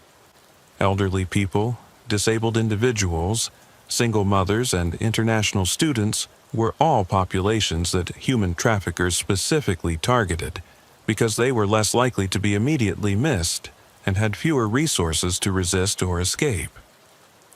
Chen spent the remainder of the afternoon conducting additional interviews with residents and staff members, gradually building a picture of systematic surveillance and predatory behavior that had been occurring at Riverside Gardens for several weeks before the disappearances began. Multiple residents reported encounters with individuals claiming to represent various government agencies or social service organizations, all asking questions that seemed designed to identify vulnerable residents who lived alone and had minimal social connections. Detective Angela Rodriguez, who would later note the irony of sharing a surname with one of the missing residents, arrived at the complex in the early evening to assist with the investigation. Rodriguez was a specialist in human trafficking cases and brought expertise in recognizing the patterns and methods used by traffickers to identify and acquire victims. What you're describing fits the profile of traffickers who specialize in acquiring victims for forced labor or sexual exploitation, Rodriguez told Chen as they reviewed the case file. They often target low-income housing complexes because residents are vulnerable and transient, and disappearances might be attributed to people moving voluntarily rather than being taken against their will. Rodriguez explained that human trafficking operations often employed individuals who posed as social workers, health department officials, or other legitimate authorities to gain access to potential victims and gather intelligence about their living situations and social connections. The questions that Santos and other residents had described about family contacts, social isolation, and routine activities were consistent with trafficking reconnaissance. Chen and Rodriguez decided to expand their investigation beyond Riverside Gardens to determine if similar disappearances had occurred at other low-income housing complexes in Portland. They contacted the missing persons units in surrounding jurisdictions and discovered a disturbing pattern of unexplained disappearances from similar housing complexes across the metropolitan area. Over the past 6 months, 17 people had disappeared from low-income apartment complexes in Portland and its suburbs under circumstances similar to those at Riverside Gardens. The victims included elderly residents, disabled individuals, single parents, and immigrants, all populations that traffickers specifically targeted for their vulnerability and social isolation. The Portland Police Bureau immediately established a task force to investigate what was clearly an organized criminal enterprise operating across multiple jurisdictions. The task force included detectives from Portland and suburban police departments, FBI agents specializing in human trafficking, and specialists from the U.S. Attorney's Office who would handle federal prosecution if the investigation confirmed interstate trafficking activity. FBI Special Agent Catherine Morrison, who had been investigating human trafficking networks throughout the Pacific Northwest, was assigned to lead the federal component of the investigation. Morrison brought resources and expertise that local law enforcement lacked, including access to federal databases and surveillance capabilities that could track suspects across state lines. Based on the pattern of disappearances and the methods described by witnesses, we're likely dealing with a sophisticated trafficking organization that has been operating in this region for several months, Morrison told the task force during their first briefing. The systematic nature of the surveillance and the targeting of specific vulnerable populations suggests this is not the work of amateur criminals, but rather an established network with experience in acquiring and transporting victims. Morrison explained that human trafficking operations in the Pacific Northwest often moved victims to other states or regions where they would be less likely to be recognized or rescued. The missing residents from Riverside Gardens could be anywhere in the country by now, making their recovery extremely difficult without identifying and dismantling the entire criminal network. The task force's investigation expanded rapidly as they coordinated with law enforcement agencies across the West Coast to identify similar patterns of disappearances and share intelligence about suspected trafficking operations. They also worked with social service agencies and nonprofit organizations that served vulnerable populations to educate them about the warning signs of trafficking recruitment and to establish protocols for reporting suspicious activity. Meanwhile, Chen continued his investigation at Riverside Gardens, focusing on identifying the individuals who had been conducting surveillance and recruitment activities at the complex. Working with the police sketch artist and witness descriptions, he developed composite drawings of 3 suspects who had been observed in the complex over the past 2 months. The breakthrough in the case came when maintenance worker Robert Chen mentioned that he had seen one of the suspects loading large pieces of furniture into a van behind Building C on the same day that Jennifer Walsh disappeared. Robert had assumed it was a resident moving out, but the timing now seemed significant. It was a white cargo van with some kind of business logo on the side, Robert told Chen. The guy was loading what looked like a couch and some boxes, and he seemed to be in a hurry. When I asked if he needed help, he said he was fine and drove away quickly.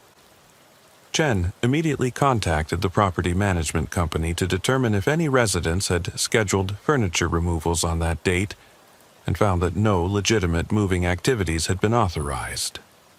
This suggested that the van might have been used to remove evidence from Jennifer Walsh's apartment or to transport her belongings as part of covering up her disappearance. The investigation team canvassed businesses in the area surrounding Riverside Gardens, looking for security cameras that might have captured images of the suspicious van or its occupants. They found several cameras at nearby businesses that had recorded vehicles matching Robert's description on the days when residents disappeared from the complex.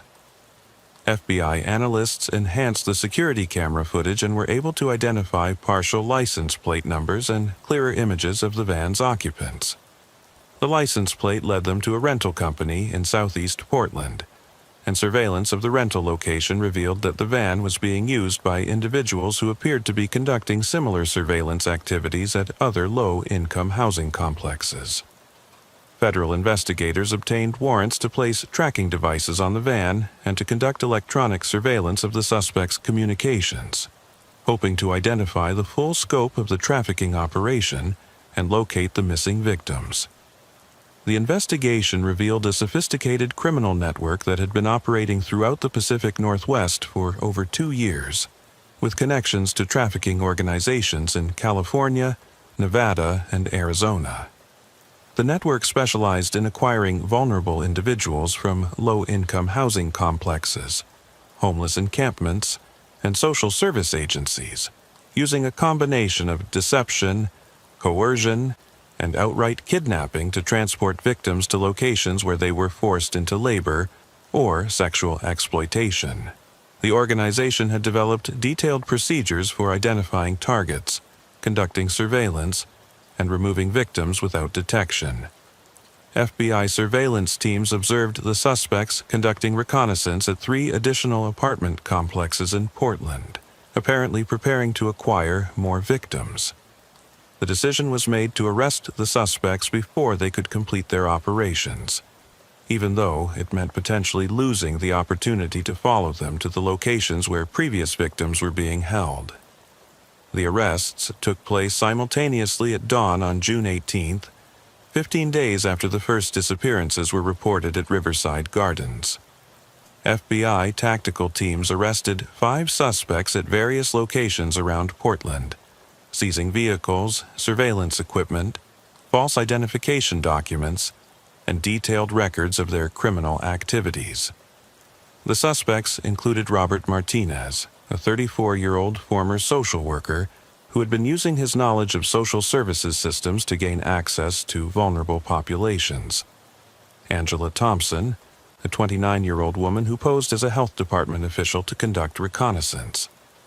David Sullivan, a 42-year-old man with a criminal history of fraud and identity theft, who coordinated the logistics of transporting victims. Maria Gonzalez, a 36-year-old woman who had been responsible for maintaining surveillance records and coordinating with trafficking networks in other states. And James Wilson, a 38-year-old man who handled the financial aspects of the operation and arranged for the sale of victims to other criminal organizations. The evidence seized during the arrests included detailed files on hundreds of potential victims, including all 5 missing residents from Riverside Gardens, surveillance photographs and videos, communication records with trafficking networks across the western United States, and financial records showing payments received for delivering victims to other criminal organizations. Most importantly, investigators found documents indicating the locations where victims were being held, including safe houses in Oregon, California, and Nevada. FBI tactical teams immediately raided these locations in coordinated operations designed to rescue victims before they could be moved to other locations. The raids resulted in the rescue of 43 trafficking victims, including 4 of the 5 missing residents from Riverside Gardens. Mrs. Elena Rodriguez, Marcus Jackson, Jennifer Walsh, and David Kim were found at different locations but were alive and received immediate medical attention and counseling services. Angela Morrison, the elderly former nurse, had been transported to a location in Arizona and was rescued 3 days later during a follow-up operation. The rescued victims were in various states of physical and psychological trauma, having been subjected to forced labor, sexual exploitation, and psychological manipulation designed to break their will to resist or escape. Medical examinations revealed evidence of physical abuse, malnutrition, and untreated medical conditions, but all 5 residents were expected to recover with appropriate treatment and support. The investigation revealed that the trafficking network had been responsible for the disappearances of over 200 individuals across the Pacific Northwest over the past 3 years, generating millions of dollars in profits for the criminal organization. Victims had been forced to work in agricultural operations, manufacturing facilities, domestic service, and commercial sexual exploitation, with their identification documents confiscated to prevent escape. The federal prosecution of the trafficking network involved charges under the Trafficking Victims Protection Act, the Mann Act, and various federal conspiracy and racketeering statutes. The 5 suspects arrested in Portland faced potential life sentences without parole, and additional arrests were made as the investigation expanded to include the network's operations in other states. For the residents of Riverside Gardens, the resolution of the case brought relief, but also lasting trauma and changes to their sense of security. Property management implemented extensive security improvements, including surveillance cameras, enhanced keycard systems, visitor registration procedures, and coordination with law enforcement to prevent similar crimes in the future. Rebecca Lawson, the property manager whose persistence in reporting the disappearances had initiated the investigation, was recognized by the Portland Police Bureau and the FBI for her role in uncovering the trafficking operation. Her attention to her residents' welfare and her refusal to accept easy explanations for their disappearances had been crucial to identifying the criminal activity and rescuing the victims. Rebecca Lawson saved lives through her diligence and her genuine care for the people she served, FBI Special Agent Morrison said during a community meeting held after the case was resolved. If she hadn't insisted that something was wrong and demanded a thorough investigation, these 5 individuals might never have been found, and the trafficking network would have continued to prey on vulnerable people throughout our region. The case also led to significant changes in how social service agencies and housing providers approach security and resident protection. Training programs were developed to help staff members recognize signs of trafficking recruitment, and protocols were established for verifying the credentials of individuals claiming to represent government agencies or social service organizations. Detective Chen, who had led the initial investigation, was promoted to the Human Trafficking Unit and continued to work on similar cases throughout the Pacific Northwest. He frequently spoke at conferences and training sessions about the importance of taking missing persons reports seriously, particularly when they involved vulnerable populations who might be targeted by traffickers. The Riverside Gardens case taught us that human trafficking doesn't only happen to runaway teenagers or undocumented immigrants, Chen told audiences at law enforcement training sessions. Traffickers target anyone who is vulnerable and isolated, including elderly people, disabled individuals, and working families who are struggling financially. We have to be vigilant about protecting all members of our communities. The 5 rescued residents faced long and difficult recoveries from their traumatic experiences. Mrs. Rodriguez returned to her apartment at Riverside Gardens with enhanced security measures and regular check-ins from social workers and law enforcement. Marcus Jackson was relocated to a veterans housing facility with specialized support services for trauma recovery.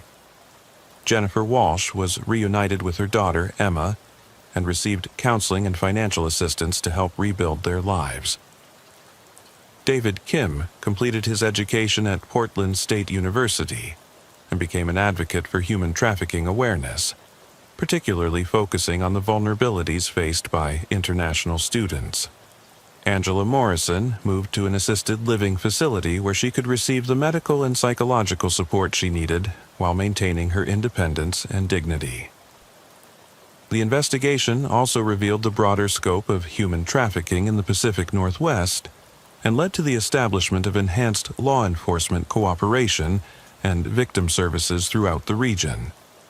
The Pacific Northwest Human Trafficking Task Force, formed in response to the Riverside Gardens case, has since rescued hundreds of additional victims and disrupted numerous trafficking operations. For Detective Chen, the case represented both a professional triumph and a sobering reminder of the hidden vulnerabilities that exist within urban communities. We like to think that people disappear for comprehensible reasons. They move away, they have family emergencies, they make poor choices, he reflected during an interview marking the first anniversary of the investigation. But sometimes people disappear because predators are systematically hunting them, and if we don't pay attention to the patterns, we become complicit in their victimization. The Riverside Gardens case continues to be studied by law enforcement agencies and social service organizations as an example of how routine missing persons reports can reveal sophisticated criminal enterprises, and how the persistence of caring community members can make the difference between justice and tragedy. The case serves as a reminder that in an interconnected world where vulnerable people can be easily isolated and exploited, vigilance and compassion are essential tools for protecting those who cannot protect themselves. Today, Riverside Gardens remains a low-income housing complex serving vulnerable populations, but with enhanced security measures and strong partnerships with law enforcement and social service agencies. The community room where Detective Chen conducted his first interviews now displays a memorial to trafficking victims and serves as a meeting space for support groups and educational programs about personal safety and human trafficking awareness. The case file for the Riverside Gardens investigation has become required reading for new detectives in the Portland Police Bureau's Human Trafficking Unit, serving as both a textbook example of thorough investigative work and a reminder of the human cost of organized crime. Most importantly, it demonstrates that behind every missing person report is an individual whose life matters, and whose disappearance deserves the full attention and resources of law enforcement, regardless of their social status or economic circumstances. For Rebecca Lawson, who still manages the Riverside Gardens complex, the case reinforced her belief that housing providers have responsibilities that extend beyond collecting rent and maintaining buildings. "We are not just managing properties," she often tells other property managers during training sessions. "We are managing communities, and that means paying attention to our residents' welfare and being willing to ask difficult questions when something doesn't seem right." The investigation had also revealed systemic vulnerabilities in how society protects its most vulnerable members. The trafficking network had specifically targeted low-income housing complexes because they understood that disappearances from these communities were less likely to receive immediate attention from law enforcement or media coverage. This disparity in response highlighted broader issues of social inequality and the need for enhanced protection of vulnerable populations.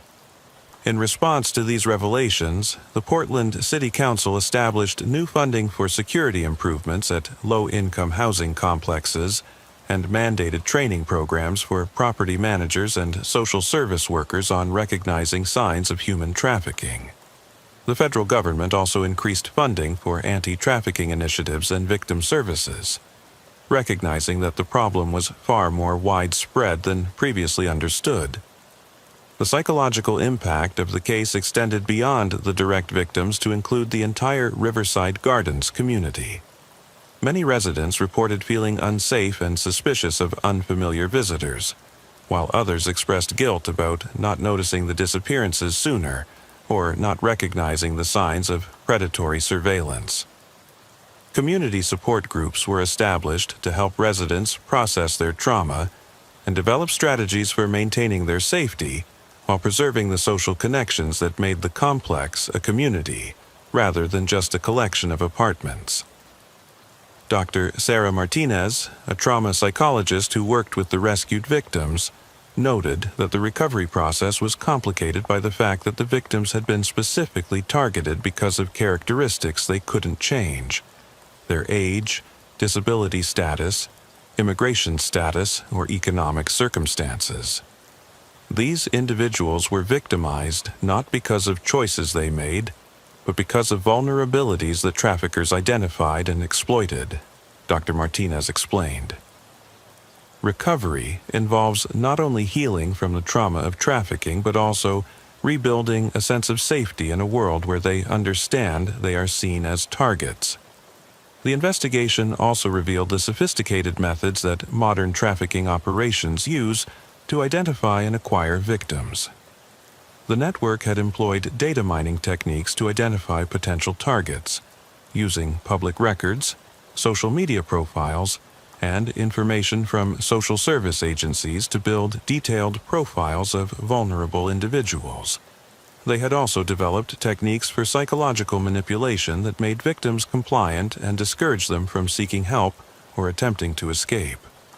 Detective Rodriguez, who had specialized in human trafficking cases, noted that the Riverside Gardens investigation represented a new evolution in trafficking operations. Traditional trafficking often relied on victims who were already disconnected from society: runaways, undocumented immigrants, people struggling with addiction, she explained.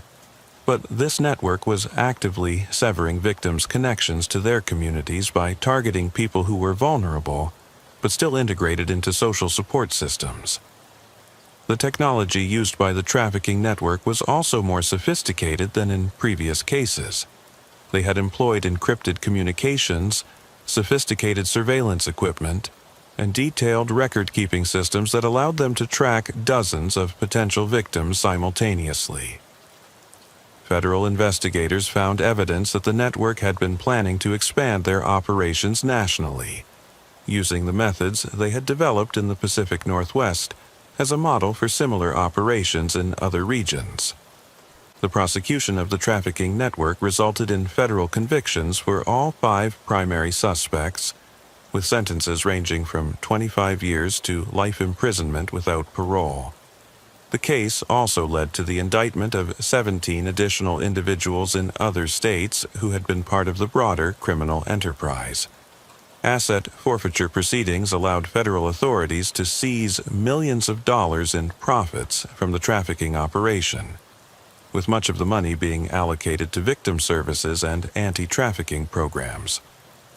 The investigation's success was attributed to the coordination between local and federal law enforcement agencies, the persistence of community members who recognized that something was wrong, and the application of advanced investigative techniques to track and disrupt the criminal network. The case became a model for anti-trafficking investigations and led to the development of new protocols for identifying and investigating suspected trafficking operations. For the Portland Police Bureau, the case represented a significant success but also highlighted the need for enhanced training and resources to address human trafficking. The department established a dedicated human trafficking unit with specialized investigators and developed partnerships with federal agencies and nonprofit organizations to improve their ability to identify and rescue trafficking victims. Officer Chen, who had initiated the investigation, was selected to attend federal training programs on human trafficking and became one of the Portland Police Bureau's leading experts on the subject. He frequently worked with other law enforcement agencies to investigate suspected trafficking operations and provided training to officers throughout the Pacific Northwest on recognizing the signs of trafficking activity.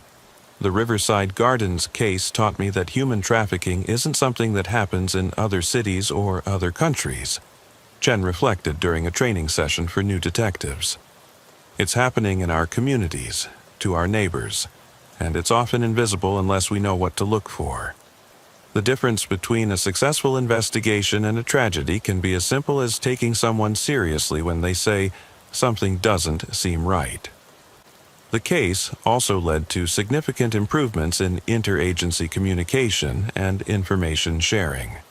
A regional database was established to track missing persons reports and identify patterns that might indicate trafficking activity, and protocols were developed for coordinating investigations across jurisdictional boundaries.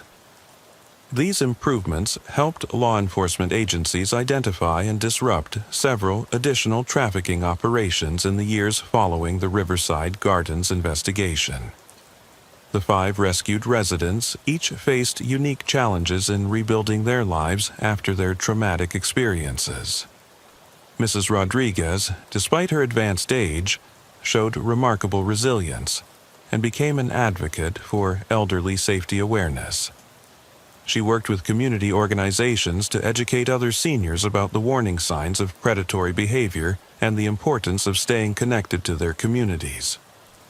Marcus Jackson struggled with PTSD related to both his military service and his trafficking experience, but eventually found stability in the Veterans Housing Facility, where he received specialized support services. He became involved in peer counseling programs and helped other veterans who had experienced trauma understand their rights and access appropriate services. Jennifer Walsh faced the challenge of explaining her absence to her young daughter while rebuilding their sense of security and normalcy. With the help of counseling services and financial assistance from victim compensation programs, she was able to complete her education and eventually became a social worker specializing in helping other trafficking survivors. David Kim completed his degree at Portland State University and used his experience to research the vulnerabilities faced by international students in the United States. His research contributed to new safety protocols at universities across the country and helped identify ways to better protect international students from exploitation and trafficking. Angela Morrison, despite her age and the trauma she had experienced, showed remarkable determination to rebuild her life and maintain her independence. She moved to an assisted living facility where she received the medical and psychological support she needed, and she became involved in advocacy efforts to improve safety and security at senior housing facilities. The broader community response to the Riverside Gardens case included the establishment of new nonprofit organizations focused on trafficking prevention and victim services, increased funding for law enforcement training and equipment, and enhanced cooperation between agencies serving vulnerable populations. The case also sparked academic research into the methods used by traffickers to identify and acquire victims, leading to better understanding of the crime and more effective prevention strategies. 5 years after the investigation, Detective Chen was promoted to lieutenant and became the supervisor of the Portland Police Bureau's Human Trafficking Unit. Under his leadership, the unit expanded its operations and developed innovative approaches to identifying and disrupting trafficking networks before they could acquire victims. The unit's success rate in rescuing victims and prosecuting traffickers became a model for other law enforcement agencies across the country. The Riverside Gardens complex itself underwent significant changes in the years following the investigation. Property management invested in comprehensive security upgrades, including surveillance cameras, enhanced access control systems, and emergency communication devices in every apartment. They also established partnerships with social service agencies to provide residents with better access to support services and resources. More importantly, the complex developed a strong sense of community solidarity and mutual protection among residents. Neighbors looked out for each other more carefully. Residents were more likely to report suspicious activity, and community meetings became forums for sharing safety information and building social connections that made everyone less vulnerable to isolation and exploitation. Rebecca Lawson continued as property manager and became a recognized expert in affordable housing security and resident protection. She frequently spoke at conferences and training sessions for property managers, sharing the lessons learned from the Riverside Gardens case and advocating for enhanced security measures and resident services at low-income housing complexes. The most important thing we learned, Lawson often told audiences, is that security isn't just about locks and cameras. It's about building communities where people know each other, look out for each other, and care enough to ask questions when something seems wrong. The traffickers succeeded initially because they understood that our residents were isolated and vulnerable. We defeated them by creating connections and support systems that made isolation impossible. The case also had lasting impacts on policy at the state and federal levels. Oregon passed new legislation requiring enhanced security measures at low-income housing complexes and mandating training for property managers on recognizing signs of trafficking activity. Federal funding was increased for anti-trafficking programs, and new protocols were established for coordinating investigations across state lines. The investigation's success demonstrated the importance of community-based approaches to preventing human trafficking. Rather than relying solely on law enforcement responses after crimes had been committed, the focus shifted toward building resilient communities where potential victims had strong social connections and support systems that made them less vulnerable to trafficking recruitment. Educational programs were developed for vulnerable populations, teaching them how to recognize trafficking recruitment tactics and providing them with resources for getting help if they were approached by suspected traffickers. These programs were particularly important for elderly residents, disabled individuals, immigrants, and others who were most likely to be targeted by trafficking networks. The Riverside Gardens case became required study material at the FBI Academy and other federal law enforcement training facilities, serving as an example of how local and federal agencies could work together effectively to combat sophisticated criminal enterprises. The investigation techniques developed during the case were incorporated into federal anti-trafficking protocols and shared with law enforcement agencies around the world.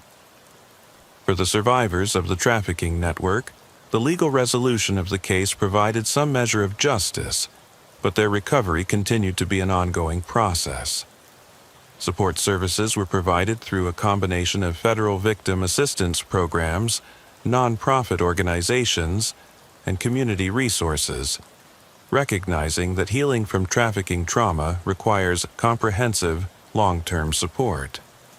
The case also highlighted the need for enhanced protection of trafficking survivors, as several of the rescued victims received threats from associates of the criminal network who had not been apprehended.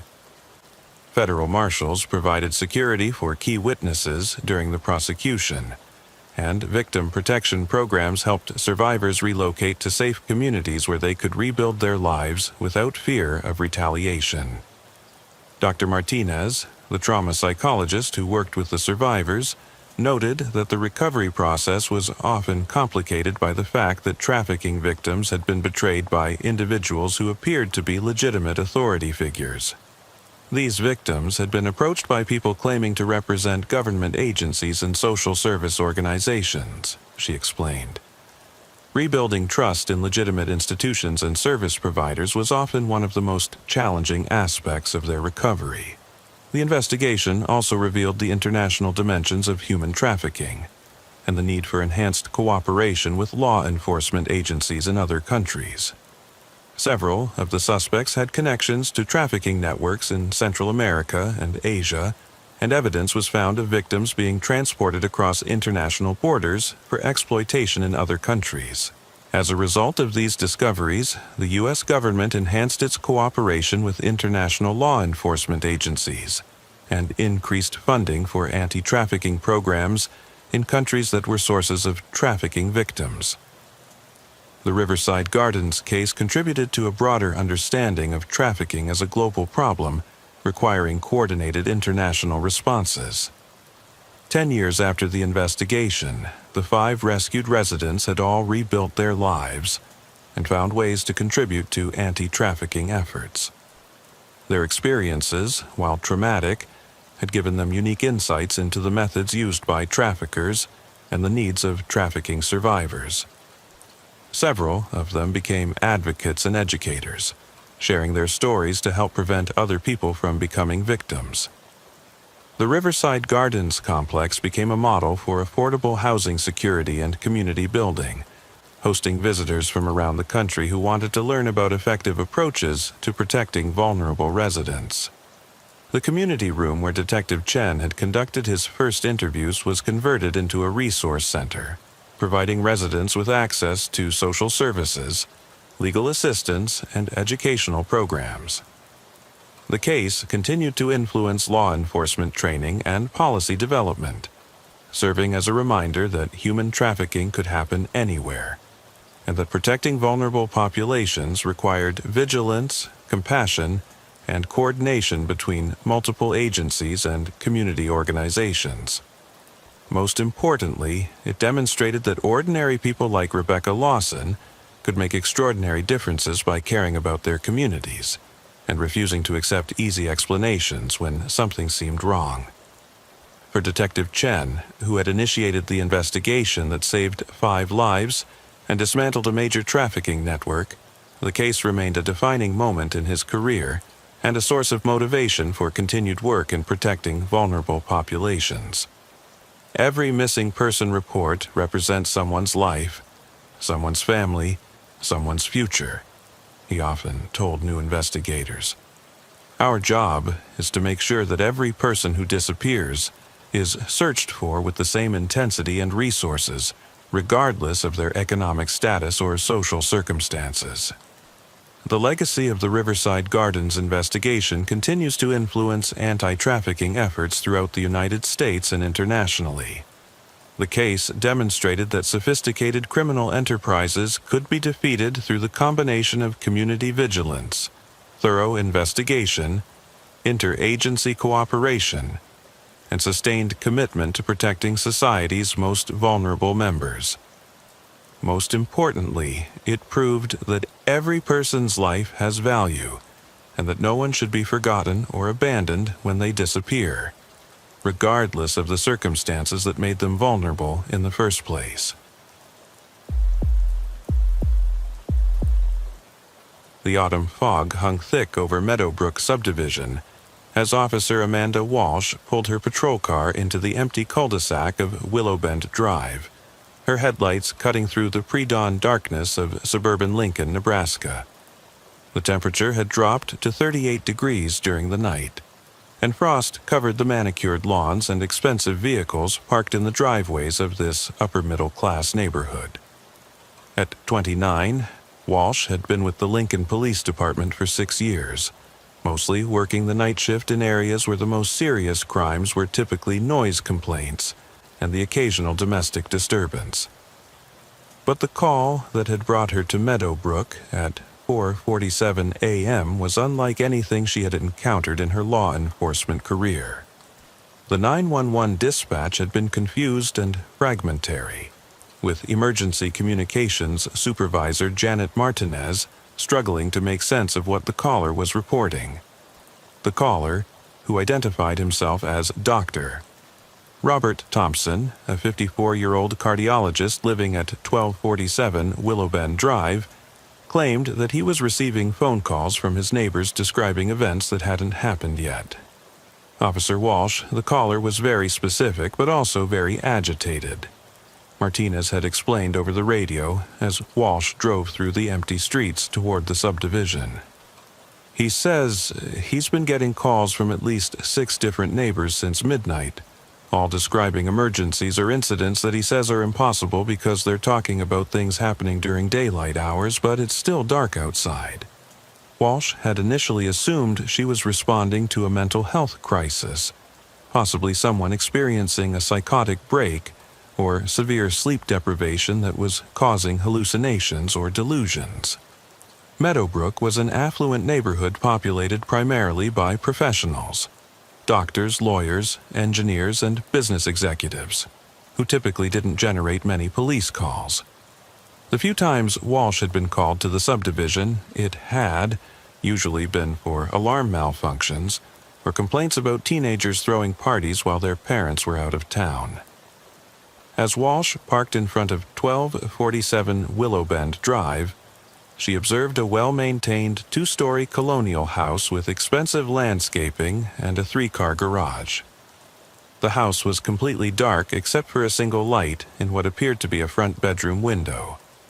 The neighborhood was silent, except for the distant hum of highway traffic and the occasional sound of a furnace cycling on in one of the nearby houses. Dr. Thompson answered the door before Walsh had finished climbing the front steps, suggesting he had been watching for her arrival.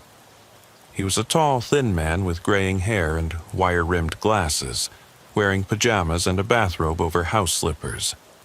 Despite his informal attire, he carried himself with the confident bearing of someone accustomed to being in control of difficult situations. "Officer, thank you for coming," Dr. Thompson said, his voice carrying the controlled urgency of someone trying to remain calm while dealing with a crisis.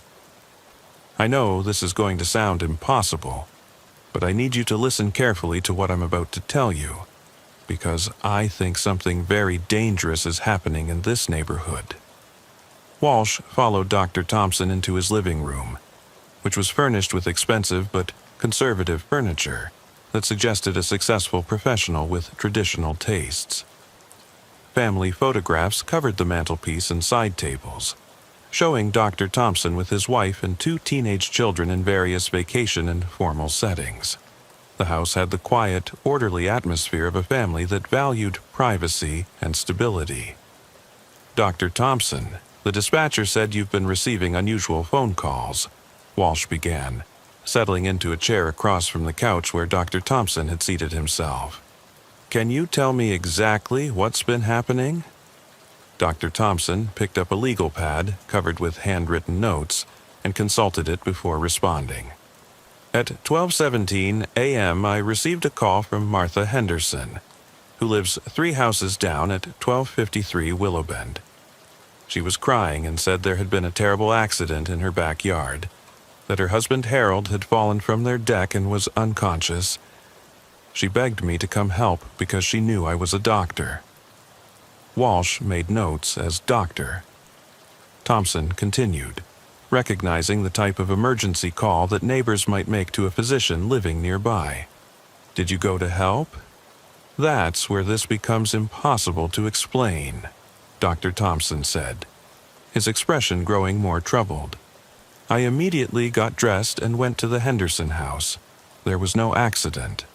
Harold was asleep in bed, Martha was asleep beside him, and there was nothing wrong with their deck. When I rang the doorbell, Harold answered and said I must have made a mistake, that Martha hadn't called anyone and certainly hadn't called about an accident. Walsh felt a flicker of concern that Dr. Thompson might be experiencing some form of medical emergency that was causing confusion or hallucinations. Is it possible you misunderstood the call, or that Mrs. Henderson called the wrong number? That's what I thought initially, Dr. Thompson replied, consulting his notes again. But then at 1:45 a.m. I received another call, this time from James Morrison at 1261 Willowbend. He was panicked, saying his teenage daughter Sarah was missing, that she had left for school that morning and hadn't come home. He was asking if I had seen her and if I thought he should call the police. Walsh noted the details, beginning to see a pattern that concerned her. Did you check on that situation as well? I walked over to the Morrison house, and again, everything was normal. James Morrison was asleep, his wife was asleep, and I could see their daughter's car in the driveway. When I knocked on the door, Mrs. Morrison answered and said their daughter was asleep upstairs and had been home all evening. She looked at me like I was having some kind of mental breakdown. The pattern was becoming clear to Walsh, and it suggested either a very elaborate prank or someone with serious psychological problems. But Dr. Thompson's manner was calm and rational, and his detailed documentation of the events suggested someone who was trying to understand rather than fabricate what was happening. Dr. Thompson, have you experienced any recent medical issues, changes in medication, or high levels of stress that might be affecting your perception or memory? Officer, I'm a cardiologist with over 20 years of experience.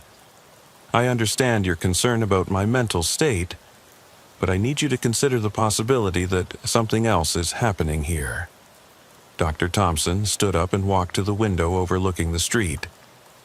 At 2:33 a.m., I received a call from David Chen at 1239 Willowbend, reporting that someone had broken into his house and stolen his car.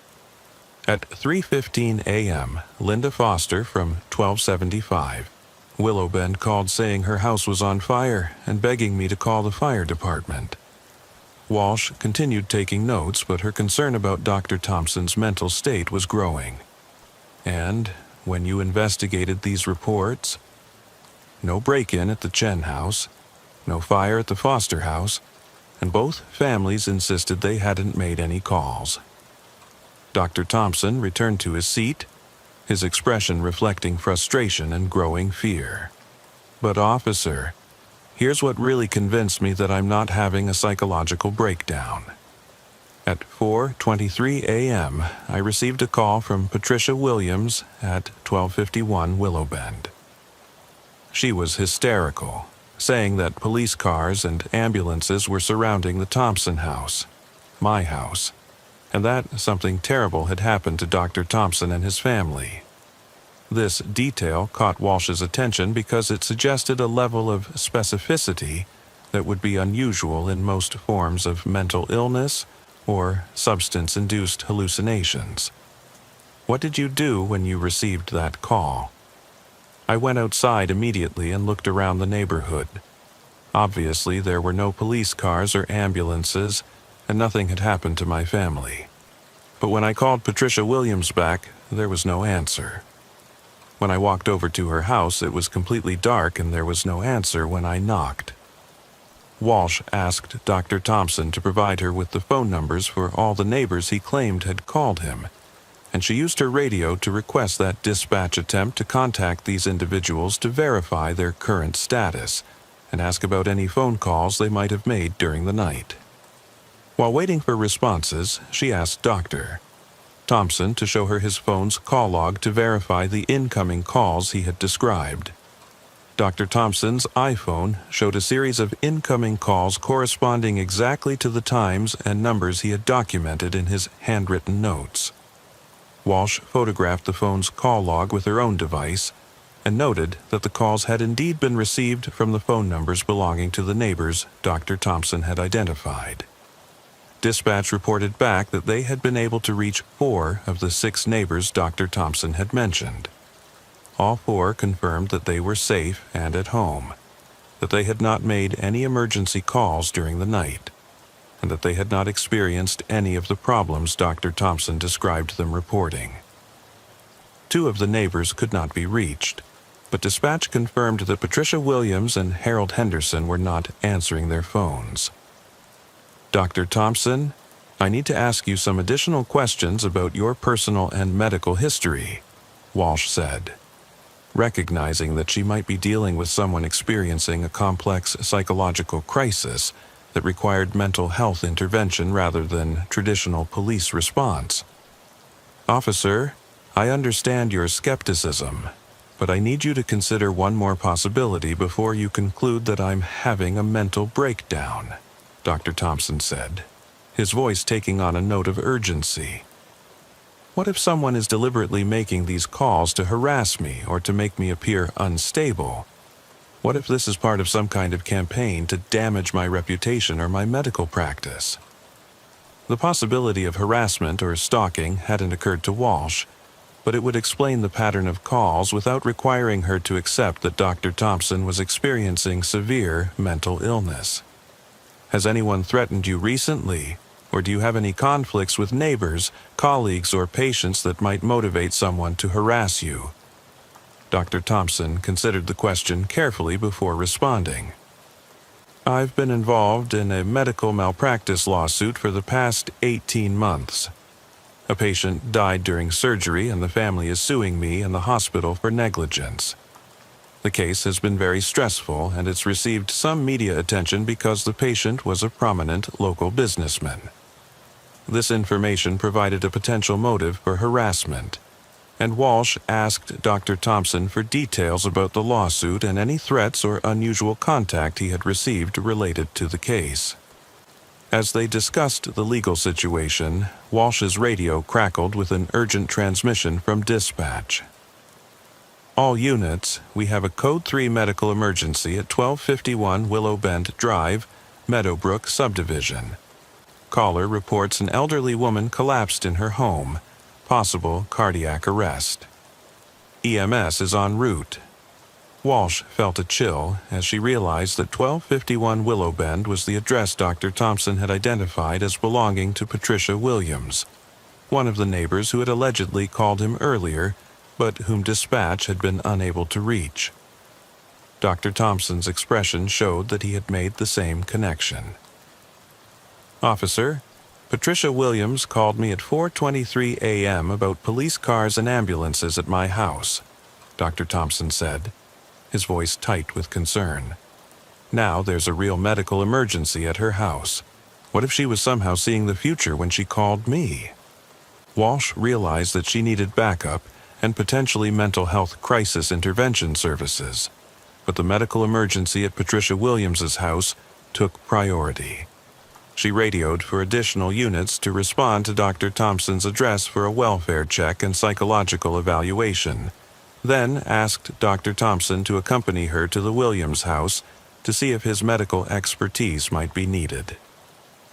As they walked the 3 blocks to 1251 Willow Bend Drive, Walsh tried to process the strange coincidence of a real emergency occurring at the home of someone who had supposedly made a prophetic phone call hours earlier.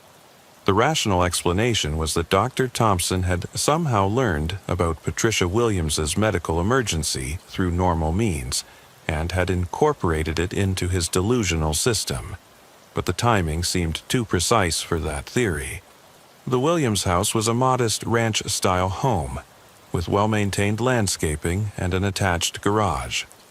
As Walsh and Dr. Thompson approached, they could see ambulance lights reflecting off the windows and emergency medical technicians moving equipment into the house. Detective Raymond Santos of the Lincoln Police Department was coordinating with EMS personnel and taking a statement from a neighbor who had discovered Patricia Williams collapsed in her kitchen.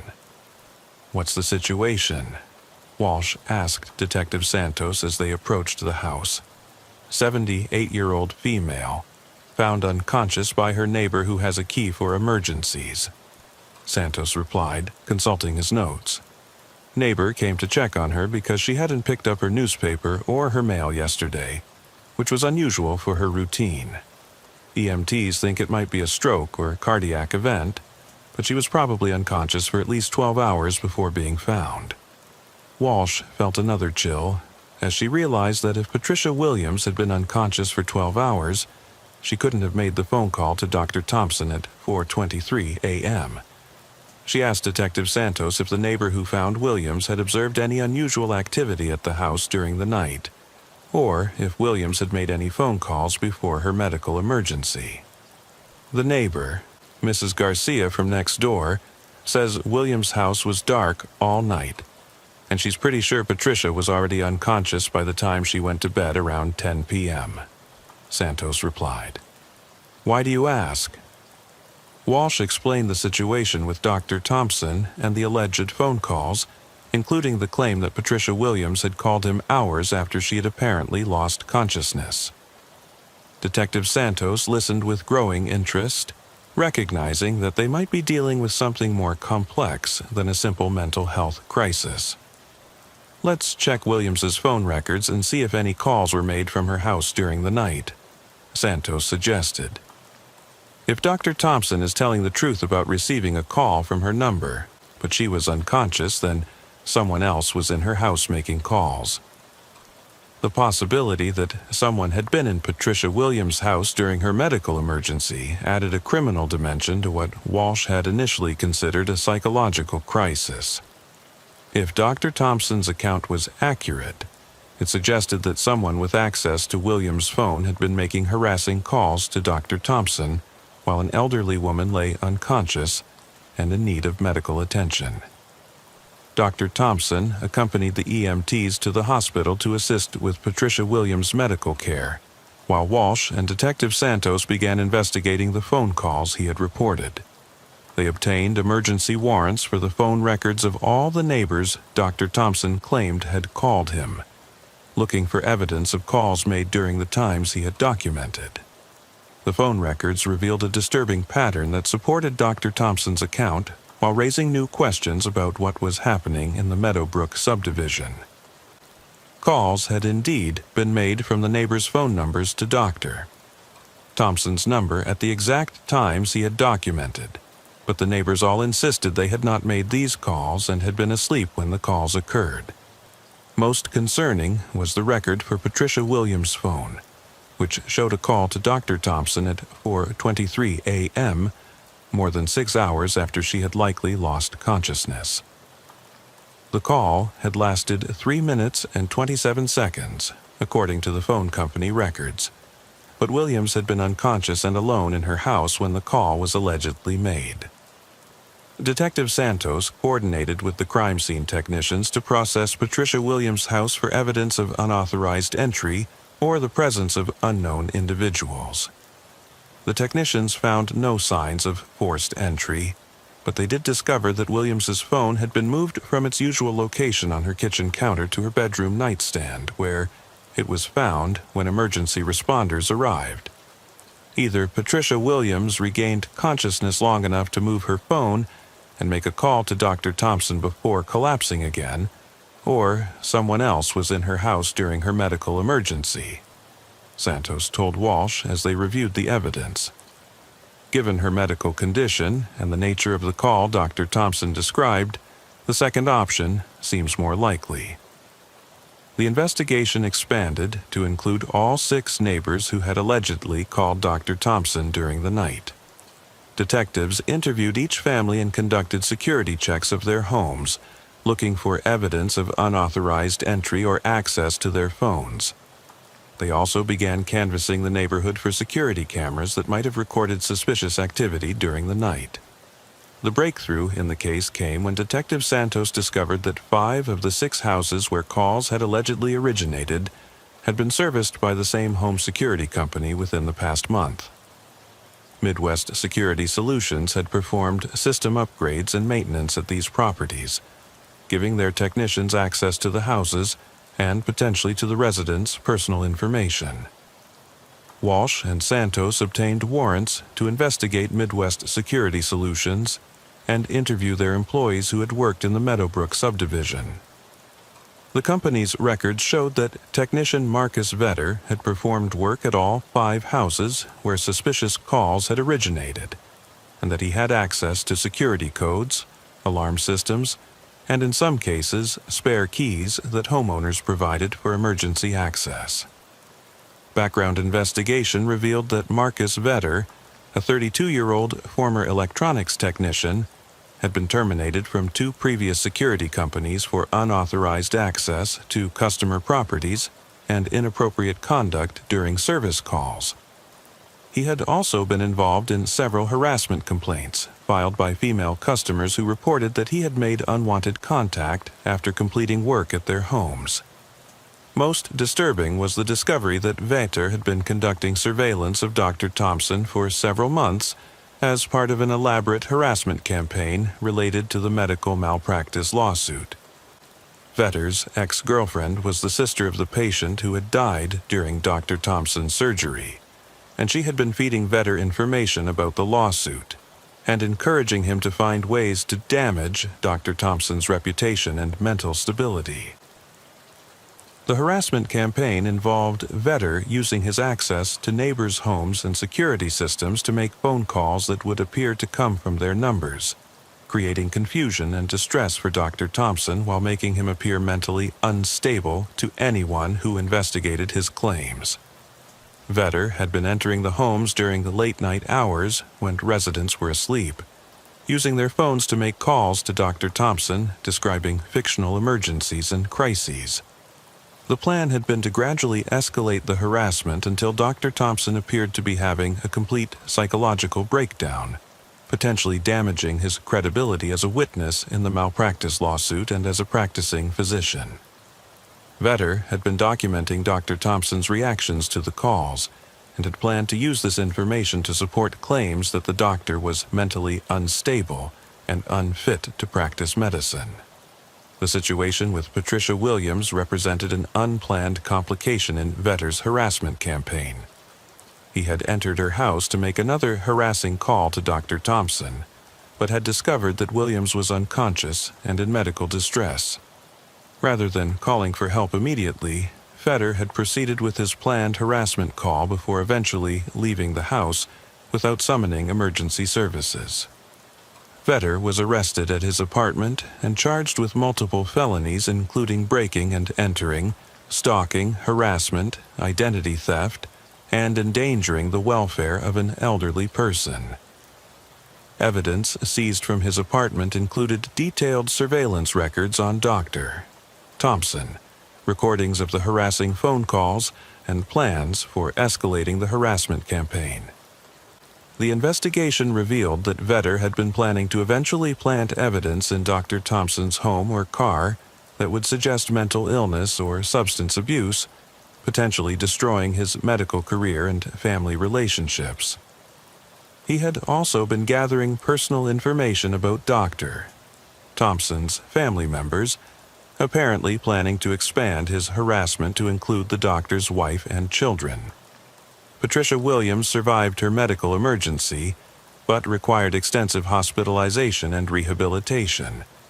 Medical experts testified that the delay in receiving emergency medical care caused by Vedder's decision to continue his harassment rather than immediately call for help had significantly worsened her condition and might have permanent health consequences. During his trial, Vedder showed no remorse for his actions and continued to maintain that Dr. Thompson deserved to be punished for the death of his ex-girlfriend's brother. The judge sentenced him to 15 years in state prison, noting that his actions had endangered multiple innocent people and had perverted the legal system by attempting to interfere with legitimate medical malpractice proceedings. The case had lasting impacts on the Meadowbrook subdivision and the broader Lincoln community. Residents became more aware of the importance of carefully vetting service providers and contractors who requested access to their homes, and many invested in additional security measures to prevent unauthorized entry. Midwest Security Solutions faced civil lawsuits from affected homeowners and was ultimately forced out of business due to the liability associated with their inadequate employee screening procedures. New regulations were implemented requiring background checks and bonding for all employees of security companies who would have access to customer properties. Dr. Thompson continued his medical practice, but never fully recovered from the psychological impact of the harassment campaign. He installed extensive security systems at his home and office and required counseling to deal with the paranoia and anxiety that resulted from months of systematic harassment. The medical malpractice lawsuit was eventually settled out of court, but the harassment campaign had achieved its goal of damaging Dr. Thompson's reputation and emotional well-being. For Officer Walsh, the case represented a significant learning experience about the importance of taking unusual reports seriously and conducting thorough investigations, even when initial explanations seemed to point toward mental health issues. Her persistence in documenting Dr. Thompson's claims and her willingness to consider alternative explanations had been crucial to uncovering the criminal harassment campaign. The Meadowbrook case taught me that sometimes the most bizarre-sounding complaints can have criminal explanations, Walsh told fellow officers during training sessions about the case. If I had dismissed Dr. Thompson as mentally ill without investigating his claims, Marcus Vedder would have continued his harassment campaign, and Patricia Williams might have died without receiving medical attention. Detective Santos used the case as an example of how modern technology could be perverted for criminal purposes, and how traditional investigative techniques remained essential for solving complex crimes. The case demonstrated the importance of following evidence wherever it led, even when the initial explanation seemed obvious. We live in an age where people have access to sophisticated technology and information that can be used to commit crimes we never imagined 20 years ago, Santos explained during a law enforcement conference.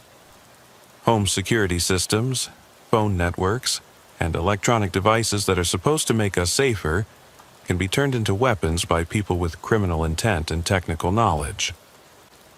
The case also highlighted the vulnerability of elderly residents living alone, and the importance of community support systems for identifying medical emergencies and ensuring that seniors receive timely assistance. Patricia Williams' near-fatal experience led to the establishment of enhanced welfare check programs and community watch initiatives in Lincoln's residential neighborhoods.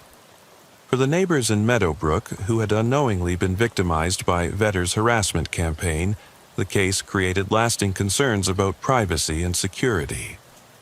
Many residents reported feeling violated by the knowledge that someone had been entering their homes while they slept and using their personal property to commit crimes against their neighbor. The legal system's response to the case included enhanced penalties for crimes involving the unauthorized use of electronic communication devices and identity theft related to harassment campaigns. Vedder's prosecution became a model for addressing similar cases involving sophisticated, technology-enabled stalking and harassment. The medical malpractice lawsuit that had motivated the harassment campaign was ultimately resolved through mediation, with all parties acknowledging that the criminal harassment had complicated the legal proceedings and caused additional suffering for everyone involved. Dr. Thompson's experience led to new protocols for protecting medical professionals who were involved in malpractice litigation from retaliation and harassment. 5 years after the incident, Dr. Thompson continued practicing cardiology, but had relocated his practice to a different city to escape the ongoing psychological impact of the harassment campaign. He remained grateful to Officer Walsh and Detective Santos for their thorough investigation and their willingness to take his seemingly impossible claims seriously. If Officer Walsh hadn't believed me and investigated my claims thoroughly, I would probably have ended up in a psychiatric facility while Marcus Vetter continued his harassment campaign, Dr. Thompson said during a victim impact statement at Vetter's sentencing hearing.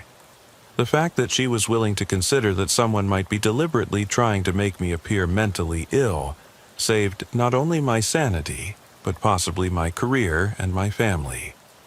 Patricia Williams recovered most of her physical abilities, but required ongoing medical care related to complications from her delayed treatment. She became an advocate for enhanced welfare check programs for elderly residents and frequently spoke about the importance of community vigilance in protecting vulnerable neighbors. The Meadowbrook case became required study material at the Nebraska Law Enforcement Training Center, serving as an example of how traditional police work could uncover sophisticated criminal schemes that initially appeared to have supernatural or psychological explanations. The case demonstrated the importance of thorough documentation, persistent investigation, and willingness to consider alternative explanations when initial assessments didn't fully explain the available evidence. For Walsh, who was promoted to detective partly based on her handling of the Meadowbrook investigation, the case remained a career-defining experience that influenced her approach to all subsequent investigations.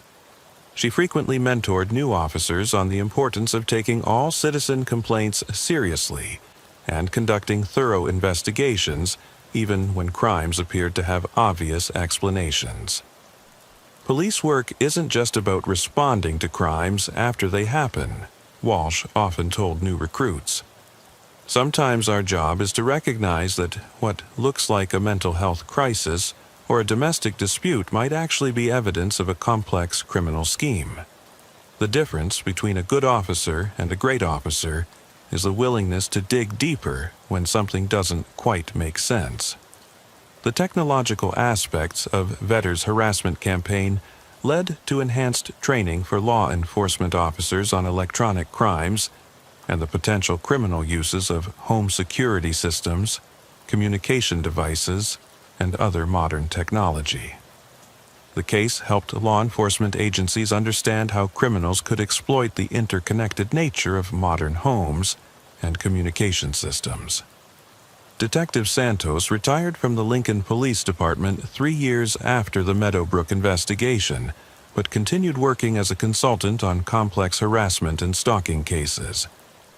He frequently testified as an expert witness in cases involving technology-enabled crimes, and helped develop new investigative protocols for addressing similar incidents. The Meadowbrook case showed us that criminals are adapting to use new technology in ways we hadn't anticipated, Santos explained during a presentation to federal law enforcement agencies. We had to evolve our investigative techniques to address crimes that combined traditional breaking and entering with sophisticated electronic harassment and identity theft. The case also influenced the design and implementation of home security systems, with manufacturers adding features to prevent unauthorized access and to create audit trails for system access and usage. The security industry implemented enhanced background check requirements and ongoing monitoring of employees who had access to customer properties. For the residents of Meadowbrook subdivision, the case created a lasting sense of community solidarity as neighbors realized how easily they could be victimized by someone exploiting their trust in service providers. Community watch programs were strengthened, and residents became more vigilant about verifying the credentials of anyone requesting access to their homes. The psychological impact of the case extended beyond the immediate victims to include the broader community of medical professionals who realized they could be targeted for harassment related to their professional activities. Professional organizations developed new resources for helping physicians and other healthcare providers deal with harassment and threats related to malpractice litigation. Today, more than 5 years after Marcus Vetter's arrest, the Meadowbrook subdivision remains a quiet, affluent neighborhood where the most serious crimes are typically traffic violations and occasional property disputes. But residents still remember the autumn when their community was terrorized by someone who turned their own homes and communication systems into weapons against their neighbor. The case file for the Meadowbrook investigation is stored in the Lincoln Police Department's archives, but it continues to be studied by law enforcement agencies across the country as an example of how sophisticated harassment campaigns can be disguised as mental health crises, and how persistent investigation can uncover criminal schemes that initially seem impossible to explain. For Officer Walsh, now Detective Walsh, the case serves as a daily reminder that law enforcement requires both skepticism and open-mindedness, the ability to question obvious explanations while remaining willing to consider possibilities that might initially seem impossible. Her experience investigating Dr. Thompson's seemingly bizarre claims taught her that sometimes the most important cases are those that don't fit neatly into standard categories of criminal activity. The Meadowbrook case taught me that reality can be stranger than fiction, but it's usually not supernatural, Walsh reflected during a recent interview.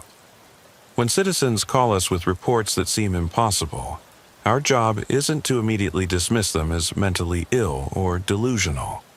Our job is to investigate thoroughly and follow the evidence wherever it leads, even if it takes us into territory we've never explored before. The legacy of the Meadowbrook investigation continues to influence law enforcement training and community safety programs throughout Nebraska and beyond. The case demonstrates that protecting communities requires vigilance, not only against traditional crimes, but also against new forms of technological exploitation that can turn everyday conveniences into tools for harassment and intimidation. Most importantly, the case serves as a reminder that behind every bizarre police report is a human being who deserves to be taken seriously and protected from harm, regardless of how unlikely their claims might initially appear. Sometimes, the difference between justice and tragedy is simply an officer's willingness to listen carefully and investigate thoroughly, even when doing so requires questioning assumptions about what is possible and what is real. The broader implications of the Meadowbrook case extended far beyond Lincoln, Nebraska, influencing law enforcement practices and community safety initiatives throughout the Midwest and eventually across the nation.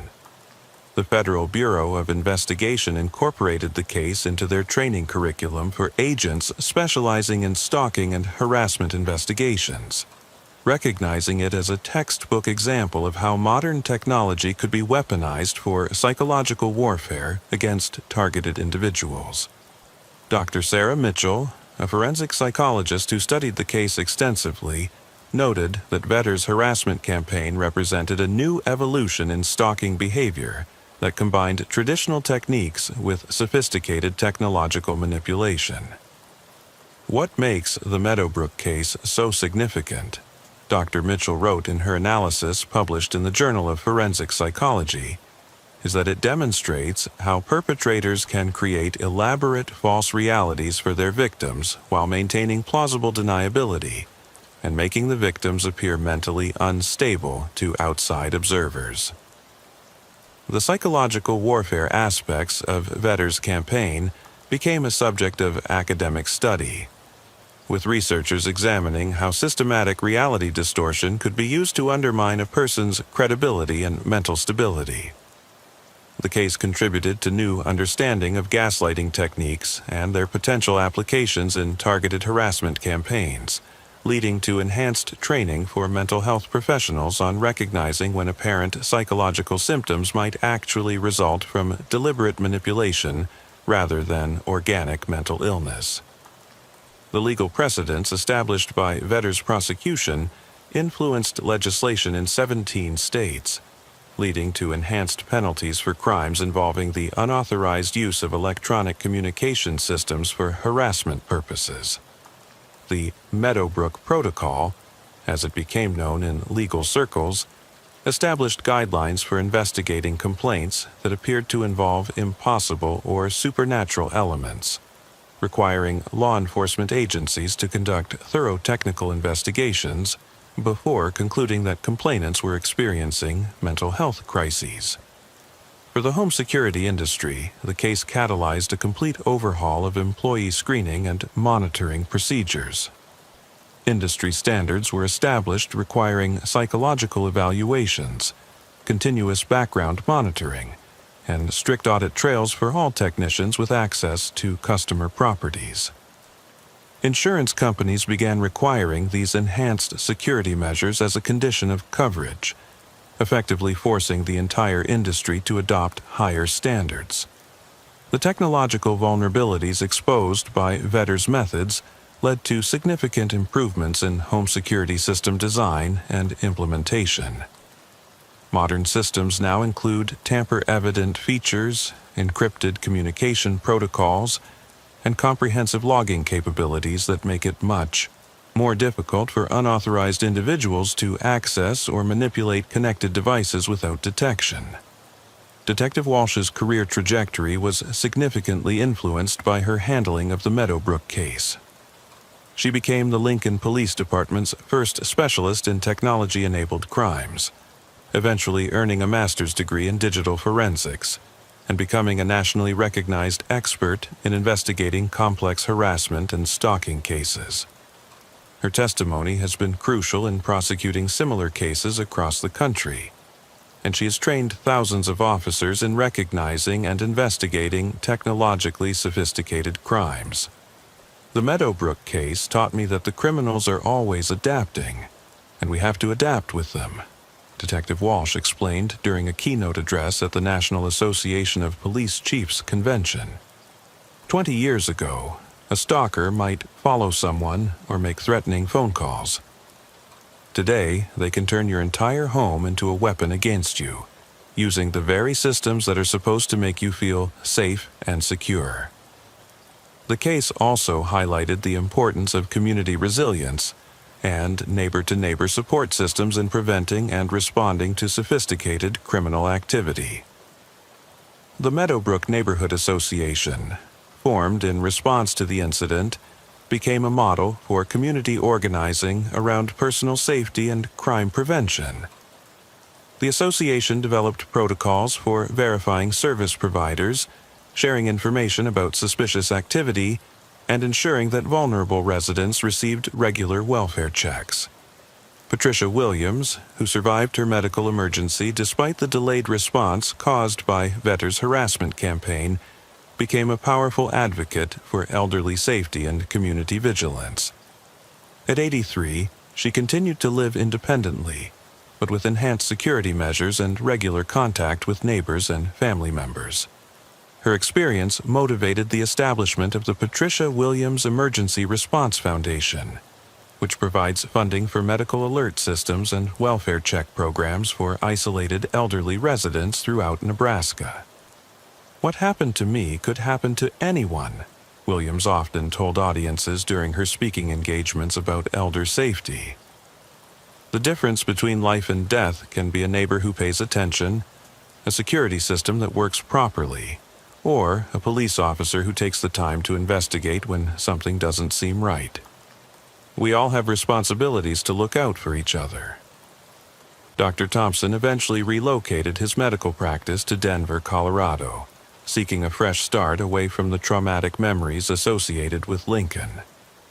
However, he maintained contact with the Meadowbrook community and frequently returned to speak about the importance of physician safety and the potential consequences of malpractice litigation gone wrong. His experience led to new protocols within medical professional organizations for protecting physicians who become targets of harassment related to patient care outcomes. The medical malpractice case that had originally motivated Vedder's harassment campaign was eventually resolved through a confidential settlement. But the precedent it established influenced how such cases are handled nationwide. Legal professional organizations developed new guidelines for protecting litigation participants from retaliation and harassment, and several states passed legislation making it a specific crime to target attorneys, physicians, or other professionals for harassment related to their legitimate professional activities. Marcus Vedder served 12 years of his 15-year sentence before being released on parole in 2035. His parole conditions included lifetime prohibitions on working in the security industry, accessing home security systems, or having unsupervised contact with elderly individuals. He was also required to participate in ongoing psychological counseling and to submit to regular monitoring of his electronic communications and internet activities. Upon his release, Vedder violated his parole conditions within 6 months by attempting to access his ex-girlfriend's social media accounts and conducting online surveillance of Dr. Thompson's new medical practice in Colorado. He was returned to prison to serve the remainder of his original sentence plus additional time for parole violations, and legal experts predicted that he would likely spend the rest of his life under some form of correctional supervision. The case files from the Meadowbrook investigation have been digitized and made available to law enforcement agencies worldwide through the International Association of Chiefs of Police database, serving as a resource for investigators dealing with similar complex harassment and stalking cases. The detailed documentation of Vedder's methods and the investigative techniques used to uncover his crimes have been credited with helping solve dozens of similar cases across the United States and in several other countries. Detective Santos, who had been instrumental in the technical investigation that exposed Vedder's methods, established a consulting firm specializing in complex criminal investigations involving technology and harassment. His expertise has been sought by law enforcement agencies, corporations, and legal teams dealing with sophisticated criminal schemes that blur the lines between traditional crimes and cyber offenses. The Meadowbrook case was a watershed moment in understanding how criminals adapt to use new technology, Santos reflected during a recent interview marking the 10th anniversary of the investigation. It showed us that we can't just rely on traditional investigative methods when dealing with crimes that involve sophisticated manipulation of electronic systems and communication networks. The broader law enforcement community has recognized the Meadowbrook case as a turning point in understanding the potential for technology to be used as a weapon in personal harassment and stalking cases. The case has been featured in numerous academic studies, law enforcement training programs, and documentary productions examining the intersection of technology and crime. The Netflix documentary series Digital Predators, which premiered in 2033, featured the Meadowbrook case as its premiere episode, bringing national attention to the vulnerability of modern homes and communication systems to criminal exploitation. The series sparked widespread public discussion about personal security and privacy in the digital age, leading to increased consumer demand for enhanced security features and greater awareness of the potential risks associated with connected home devices. For current residents of the Meadowbrook subdivision, the legacy of the case continues to influence their daily lives and community interactions. Property values initially declined following the publicity surrounding the case, but they have since recovered and even exceeded pre-incident levels as the neighborhood's enhanced security measures and strong community bonds have made it an attractive location for safety-conscious families. The house at 1247 Willow Bend Drive, where Dr. Thompson lived during the harassment campaign, has been occupied by 3 different families since his departure. Each new resident has been briefed on the history of the property and the enhanced security measures that were installed following the incident. The current residents, a young professional couple with 2 small children, report feeling safe and secure thanks to the comprehensive security systems and the vigilant neighborhood community. The annual Meadowbrook Community Safety Day, established in 2024, has become a model for neighborhood safety education programs throughout Lincoln and other Nebraska communities. The event features presentations by law enforcement officers, security professionals, and medical personnel, along with demonstrations of home security systems and emergency response procedures. Detective Walsh, now Lieutenant Walsh, and supervisor of the Lincoln Police Department's Special Investigations Unit, continues to use the Meadowbrook case as a teaching tool for new officers and detectives. Her unit handles the most complex and unusual criminal investigations in the Lincoln area, applying the lessons learned from the Meadowbrook case to a wide variety of criminal schemes that involve technology, psychology, and systematic deception. Every time we get a call that seems impossible or bizarre, I think about Dr. Thompson calling 911 to report that his neighbors were calling him about events that hadn't happened yet, Lieutenant Walsh told a recent Academy graduating class. It would have been easy to dismiss him as mentally ill or delusional, but taking the time to investigate thoroughly revealed a sophisticated criminal scheme that could have destroyed multiple lives if left unchecked. The Meadowbrook case continues to influence police academy curricula throughout the United States, serving as a cornerstone example of how thorough investigation and critical thinking can uncover complex criminal schemes that initially appear to have supernatural or psychological explanations. The case demonstrates the importance of maintaining an open mind while applying rigorous investigative techniques to unusual complaints and reports. The technological aspects of the case have also influenced the development of new forensic investigation tools and techniques for analyzing electronic communications and home security systems. The specialized equipment and software developed for investigating Vedder's crimes have become standard tools for law enforcement agencies dealing with technology-enabled harassment and stalking cases.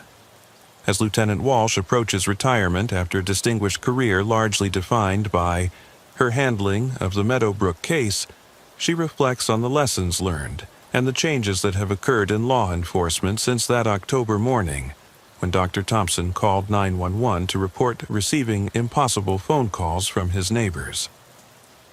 The Meadowbrook case taught us that reality is often stranger than fiction, but it's rarely supernatural, Walsh observed during a recent interview. When citizens bring us complaints that seem impossible, our job isn't to immediately dismiss them or assume they're having mental health crises. Our job is to investigate thoroughly, follow the evidence wherever it leads, and remember that behind every strange story is a human being who deserves our protection and our respect. The case serves as a powerful reminder that in an age of rapidly advancing technology and increasingly sophisticated criminal methods, law enforcement officers must be prepared to encounter crimes that challenge traditional understanding of what is possible. The willingness to question assumptions, investigate thoroughly, and protect citizens regardless of how unusual their complaints might seem remains the foundation of effective police work. The Meadowbrook investigation stands as a testament to the importance of community vigilance, thorough police work, and the recognition that in a connected world, our greatest vulnerabilities often come from the very systems and relationships that are supposed to provide us with safety and security. The case continues to serve as both a cautionary tale and an inspiration, demonstrating that careful investigation and community cooperation can overcome even the most sophisticated criminal schemes. Today, as technology continues to evolve and create new opportunities for both connection and exploitation, the lessons of the Meadowbrook case remain as relevant as ever. The case serves as a permanent reminder that protecting our communities requires constant vigilance, adaptive thinking, and the unwavering commitment to take every citizen's safety seriously, no matter how impossible their complaints might initially appear to be.